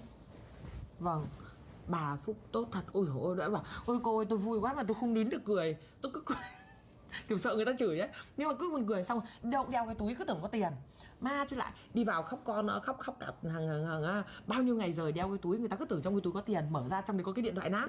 Em mua được cho đúng cái ốp điện thoại, biết nhân viên nó mua 50 hay 100 hay 70 ấy hết. Còn lúc về đưa tiền là livestream cả nước xem đấy, về mua được cái máy giặt, một cái tủ lạnh hay cái gì nhà đấy để nấu nướng, cái bếp ga cái gì nữa đấy em không nhớ. Khổ thân bà chỉ vì đứng tên cái nhà mà bị sân si. Bà không được lấy đâu, năm nay là nó 15 tuổi, 3 năm nữa phải trả lại cho nó. Với lại bà cũng có nhà mà, bà cũng có con trai mà, con bà tự nuôi được bà mà, chứ có phải là bà có ăn đồng tròn đồng méo nữa đâu. Bà ở đây bà nấu cơm cho anh em nó ăn thì bây giờ mọi người biết đấy, thì tiền cộng đồng mạng Mạnh Thường Quân cho sửa nhà chứ có đưa cho bà đâu. Tiền đấy bà cũng phải tự kiếm, đúng không? Bà phải tự kiếm, bà đi bà nấu cơm cho anh em nó ăn, bà phải lấy cái tiền của bà, hoặc là đấy cô đưa thì được mấy đồng, chắc là chắt chiu rau cháo nuôi nhau hay bằng cách nào em chả biết. Nhưng ví dụ là người ta con chết, các chị thấy cả làng ai chả được tiền tỷ tiền trăm, còn bà con bà chết bà đâu có được 1.000 nào đâu. Ồ, thế chính ra bà Phúc là nhục nhất đấy các chị ạ. Đúng không mọi người? Mang bao nhiêu tiếng ác chả được đồng chó nào hết, mất mẹ con mà lại còn bị chửi. Đúng không các chị? Bởi vì cái nhà là của thằng Phúc chứ bà đâu được chấm được mút được sờ được mó đồng nào. Tiền thì em có đưa cho bà, dư tiền nọ tiền kia thì về bà mua tủ lạnh bếp ga, rồi bà mua tất cả những cái đồ, cả máy giặt cái gì đấy bà để sắm cho thằng Phúc, chứ bà có được đồng nào bà đắp vào thân bà. Mọi người có thấy được bộ quần áo mới, cái cọng dây chuyền hay là cái đến cái gì không? Mua được đúng cái ốp điện thoại. Nhân viên em mua với 50, 70, 200. Bây giờ mọi người ngẫm ngược lại thì mọi người thấy khó khổ không? Cứ một câu tôi xin lỗi, một câu tôi xin, hai câu xin lỗi, quỳ xuống xin cho con cho cháu, người ta cũng làm. Người ta còn bảo là bây giờ mà chết đi cho con cháu người ta được sống, người ta cũng làm. Nhà mà có cái bán cái gì thì cho con cho cháu cũng làm. Đúng tội thật bà luôn. Đúng rồi em Hường ơi. Đấy, bây giờ các chị ngẫm hộ em nhá, cả làng ai chết thì cũng được là người này người kia cho tiền, không nhiều thì ít cũng được tiền, đúng không? Thế mọi người thấy là con bà chết em chả thấy được 1.000 nào. Thế thì theo mọi người thì chửi cái gì? Tự nhiên bây giờ mình nghĩ em xin phép là em không nói những cái câu còn lại, bởi vì có mấy câu nó muốn phun ra mồm em quá rồi, nhưng mà em phải cố nín nó lại các chị ạ. Các chị thông minh, các chị tự hiểu mà. Ai 3 chấm nhận tiền, các chị thấy nhận từ đầu đến cuối không trượt phát nào, đúng, các chị tự biết rồi đúng không? Em thấy thế mà bà ngoại nó được có đồng nào đâu mà chửi làm gì. Không biết bây giờ lấy tiền đâu đong gạo ăn em chưa biết, hôm sau lên hỏi nhá, không biết luôn các chị ạ. Đấy, không biết luôn, không biết lấy tiền đâu mà ăn thì không biết. Đấy, không hiểu. Bởi vì tiền mà Mạnh Thường Quân cho là đếm từng xu, cho là mua cái gì là phải kể lại, phải cộng lại, có trượt 1.000 nào đâu. Thế tiêu đâu, lấy cái gì đâu. Hay là ngày xưa đi làm giúp việc đi ô xin cho cái bác vừa mới mất rồi, bị nằm liệt. Thế là bây giờ bác ấy mất rồi thì bảo đi làm đâu lương được 6 triệu một tháng này, hay là tiền đấy tiêu hay như nào không biết. Bảo ngày xưa cũng nghèo lắm, mẹ Phúc mua cho cái xe máy. Thương nhỉ. Hiểu rõ chị ơi. Thường nói cuốn quá chẳng buồn ngủ thì nói thật mà. Thương bà hiền lành hợp hào. Đúng rồi, nhận còn cười tươi đấy. Bà mới ngằng nữa nhá. Em phải né em cẩn thận luôn. Thương bà ngoại Phúc làm này, mẹ chứ này, bây giờ nghĩ cũng tội nhỉ. Có tiếng mà không có miếng. Đấy ạ. Có tiếng mà không có miếng, không được miếng nào. Nhà thằng Phúc thì bố ai vào đụng vào được, đụng vào nó người ta móc mẹ mắt ra. Chỉ trừ cái chỗ mà không ai nhìn thấy thì mới đụng vào được thôi. Cái chỗ cả nước nhìn thấy bà nó cũng không.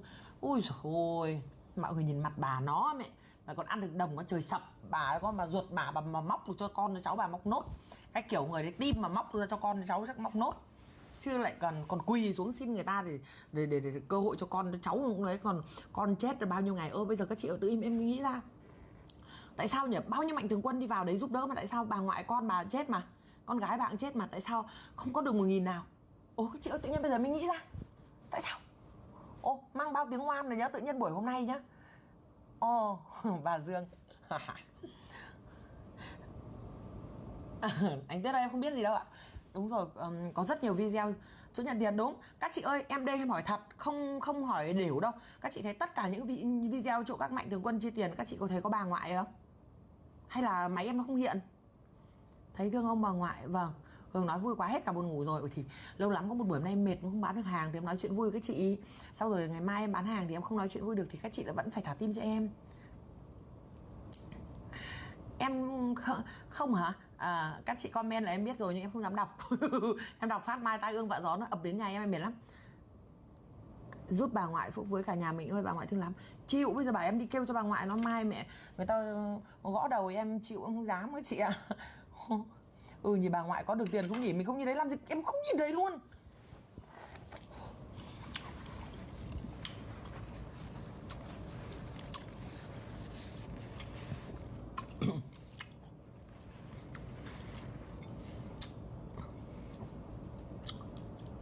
Chắc bà không phải ở làng Nủ.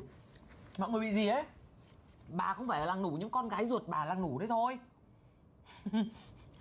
Mọi người ơi, con gái ruột bà làng Nủ thôi, con bà chết mà. Ủa, thế bình thường em thấy là con bà chết, thế thì hình như là thấy bà nhà nước là cũng là nhà nước cũng xây nhà cho người chết à? Thế con bà chết như thế không biết là bà có được nhận nhà không nhỉ? Ô mọi người, tự nhiên em mới nghĩ thế con gái bà chết, thế con gái bà có được nhận nhà không nhỉ? Xong lại thấy cái quỹ nào của bên Vinvin ấy, thấy bảo là cho 200 triệu thì con gái bà chết như thế thì bà có được nhận 200 là con bà chết không nhỉ? Tự nhiên bây giờ em nghĩ ra nhỉ. Ồ, các chị ạ, thế bây giờ con gái chết rồi, con gái chết rồi thì nhà nước cho tiền, thì những cái khoản nhà nước cho thì sao em chả thấy bà kể bà cầm đồng nào? Bà lộn cái túi ra, trong túi có mấy nghìn lẻ, mấy chục nghìn hay là bao nhiêu đấy tiền lẻ lẻ. Ồ, thế thì hay là bà ngoại có mà giấu em nhỉ? Bà ngoại Phúc không ai cho đồng bạc nào. Các chị ơi, hay là bà có mà giấu em nhỉ các chị ơi? Không có video nào luôn. Chị Mơ Vũ. Các chị ơi, có ai nhìn thấy không? Để em còn biết. Em không nhìn thấy một nghìn nào luôn. Không nhìn thấy luôn. Đúng rồi, không thấy bà. Đúng rồi. Các chị ơi, cả nước ơi, bây giờ ngày hôm nay tự nhiên em mới giật mình, em mới nghĩ ra mà con gái bà chết mà sao em chả nhìn đến nghìn đồng nào, vẫn thấy khố rách áo ôm. Xong mang bao điều tiếng vẫn câm nín, im khít khít luôn, không nói câu nào, nhịn hết.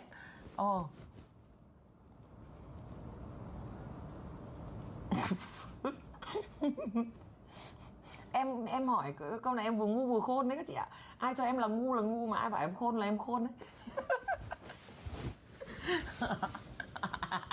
Các bà Diệp kia im.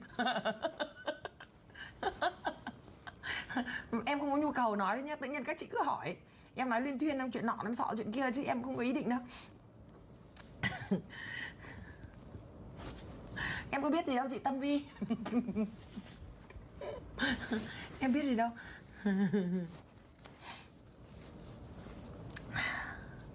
Em có biết gì đâu. Tuấn ơi, em có biết gì đâu anh. Khổ đeo cái túi bỏ điện thoại mà người ta soi. Vâng, chả ai cho được đồng chó nào mà suốt ngày soi. Eo ơi, chính ra bà ngoại nhục nhỉ. Mẹ bị soi như chó luôn. Chả được cái đồng mẹ đâu hết. Con thì mất xong còn bị chửi oan, khổ thật đấy. Thế này thì chắc là bà chắc là bà được nhà đấy mọi người nhỉ. Tại vì con bà chết mà. Thế thì chắc là bà được nhà nước cho nhà đấy nhỉ. Đấy, em không biết các chị ạ. Em không biết, em hỏi thôi. Tại vì em thấy là ở đấy là trong làng đấy ai chết thì cũng được giúp mà, thì chắc là bà, thế thì con bà chết bà cũng được nhận nhỉ. Các chị nhỉ. Chị Thanh Tuyền em có biết gì đâu ạ? Thế là chị Hương Lan buồn uống nước quá. Nhà nay chẳng có chai nước nào nhỉ.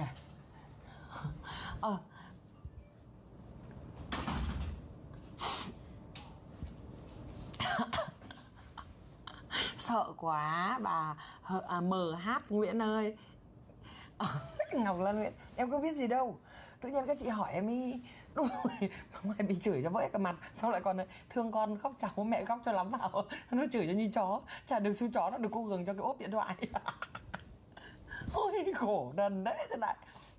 Em có biết gì đâu biết không. Trời hôm nay nó cứ nóng nóng mát mát nhỉ, không hiểu luôn.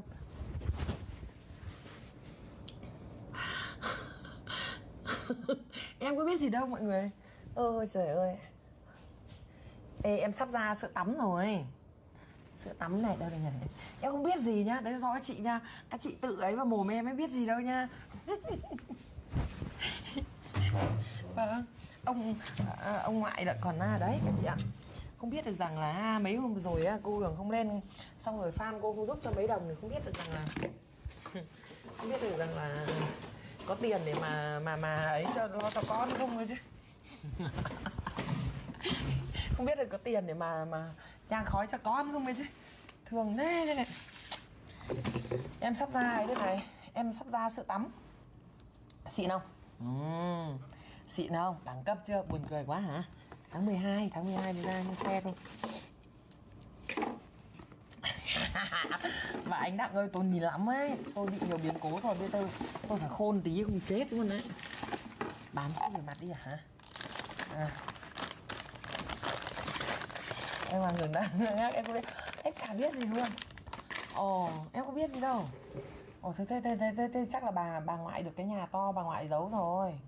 Con chết là được cái nhà to, chắc bà ngoại giấu rồi. Bà ngoại chả nói với cô Hường câu nào, cô chả biết gì. Em biết gì đâu Hoàng Anh. Em biết gì đâu ạ. Này này, sắp ra sữa tắm đây này. Nhìn xịn không? Thơm quá. Cái hoa body này, tẩy da chết này. Bán sữa tắm này à? Em mà bán sữa tắm các chị có mua không? Em có biết gì đâu chị Vi mến. Mọi người ơi, em bán sữa tắm các chị có mua không?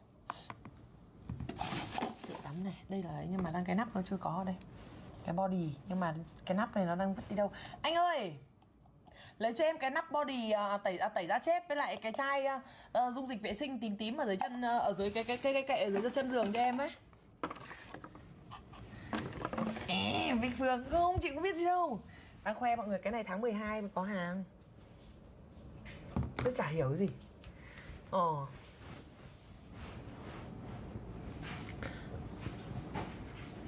Chị Phạm Miền em chả hiểu gì. Ai có nhà ở làng Nủ mà bị lũ quấn mới được nhà khu tái định cư. Thế con gái bà bị lũ quấn mà. Mẹ của bị gì đây? Mọi người bình tĩnh nhá. Bà ngoại tức là mẹ của Phúc, tức là con gái của bà, được chưa? Ở trong cái chân giường kia kìa, cái nắp của cái này cho em này, nắp của cái lọ này này, với lại là cái lọ này nữa cho em này. Ở trên cái kệ đây có. Bán sữa tắm chưa? Em chưa.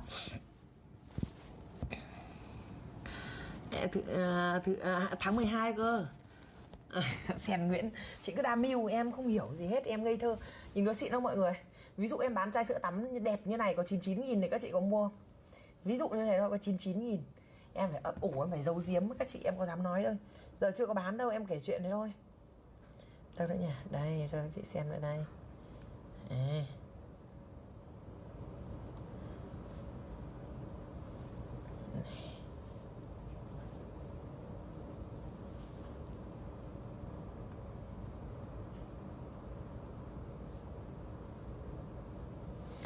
Đâu nhỉ? Sữa tắm. Đây em cho các chị xem nhé. Đẹp lắm. Cái nắp này mà. Đây, cái hộp nó như này này, đang thiếu cái nắp thôi. Đây đúng rồi, cái này đúng rồi. Nhưng mà cái nắp này đâu. Đây này, cái hộp này này, nó sẽ là y xì như này. Nhưng mà cái nắp này không biết là bọn kia nữa không. Các chị nhìn thấy cái hộp này chưa, lên cái nắp này chưa?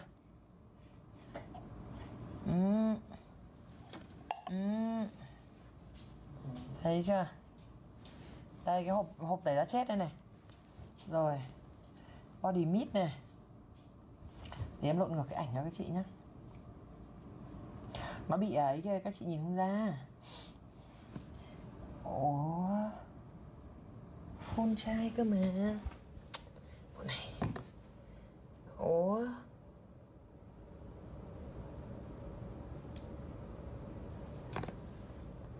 Để từ nhá.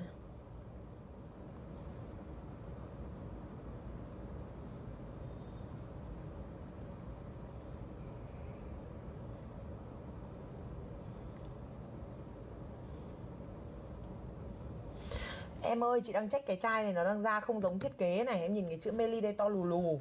Cái Meli lên đây thì lại đang bị bé này.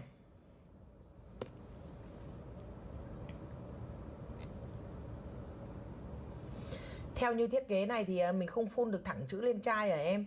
Dán này xấu lắm. Chị thích cái bông hoa nó phải y xì như thiết kế cơ.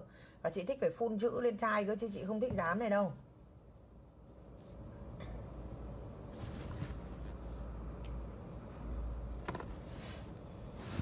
Nhìn như này là lên đang không giống thiết kế đâu em ơi. Bà ngoại được cho cái ốp điện thoại cả nước biết à hả? khổ thân nhỉ. Đấy, em cho các chị xem nhé. Em phải bí mật các chị đấy. Tại vì cái này á, em chuẩn bị mất 2 tháng đấy các chị ạ. Mất đúng 2 tháng trời với cái mã này. Đây. Đây. Cái hũ này nó lên như này. Đấy. Chị nhìn thấy chưa, Meli đây này. Đấy, đang cái nắp này không biết là vứt đi đâu rồi. Hũ lên như này. Chai sữa tắm đây em đang xử lý. Em đang yêu cầu cái chữ Meli nó phải to như này cơ. Đây cái chữ Meli đây nó bị bé quá nên nó không to bằng. Đây, chai nước hoa body mist nữa đây.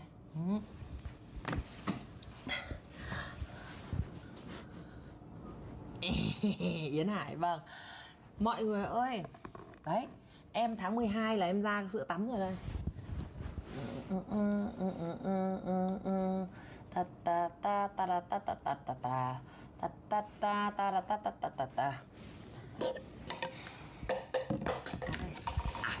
Cho chị xem cái chai này nữa. Dung dịch vệ sinh. Đây, chai này. Đây. Em đang ghi mẫu test về đây. Đấy, không có cái chữ như này đâu. Chữ này bỏ đi, em đang ghi mẫu test này. Đây, chai dung dịch vệ sinh đây. Xịn không? Xịn không? Rồi. Xịn không? Đấy, đang duyệt. Tháng 12 có hàng. Các chị có ai đang đợi mua sữa tắm không? Để mấy bữa ra em bán cho các chị 99.000. 99.000 chai sữa tắm này mang về đi làm biếu tặng xịn. Cái nắp này xịn này. Em đang định là một nắp đấy, hai là nắp này. Nắp này. Các chị ơi, nắp màu hồng là số 1, nắp màu trắng này là số 2. Các chị chọn 1 hay 2? 1 hay 2? Đúng rồi Mơ. 1 hay 2, các chị chọn nắp 1 hay nắp 2?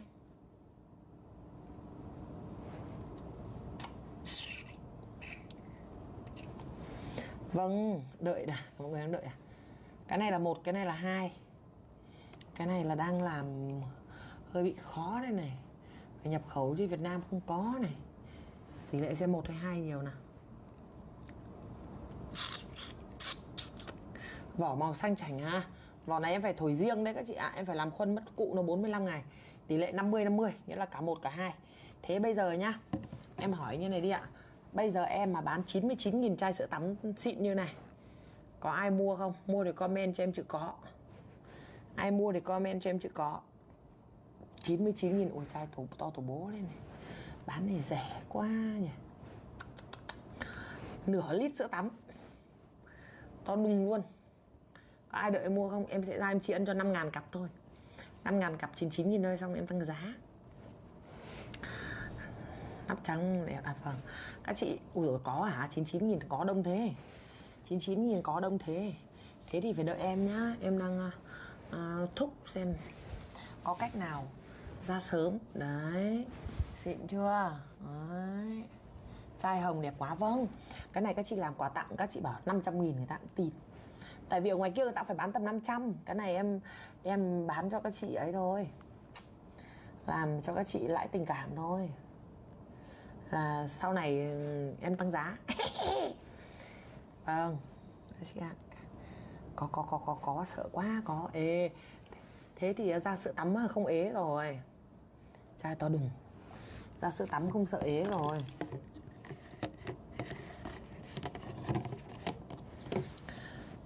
Vâng ạ. Cái nắp này thì đẹp hơn. Nhưng mà cái nắp này á, nhập khẩu á, mất thời gian lắm. Mất 2 tháng mới về được. Em mà bán ấy là bị kiểu như mất thời gian cái nắp. Nắp này thì nó còn dễ hơn.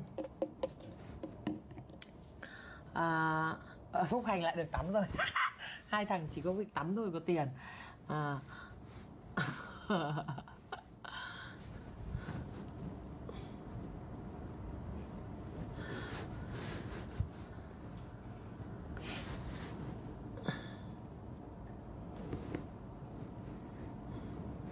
Hường có tệp fan mà Hường bán gì cũng mua. Không phải đâu.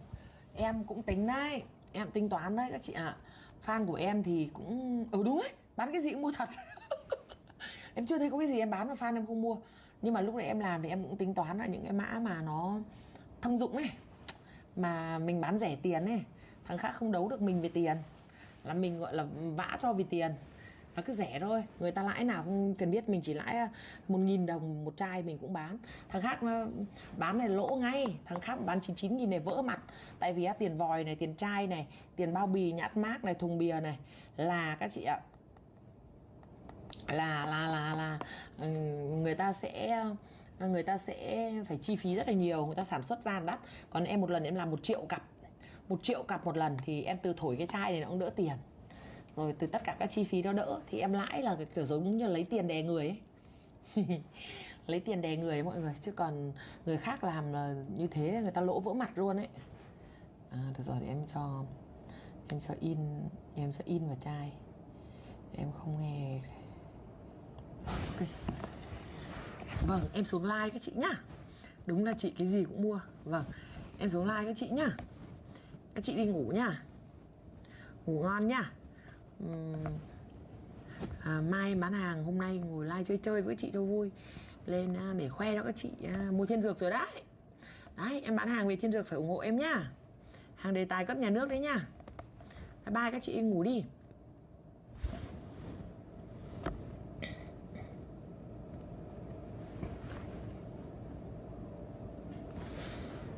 Mọi người chưa? Đi ngủ đi. Ai làm răng thì nhớ đến em nhá. 0977 115 888 0938 115 888, nhớ đến em làm răng nhá. Bye bye. Sáng ngày mai các chị phải dậy sớm để vào xem video sửa nhà của Phúc nhá. Chào tạm biệt.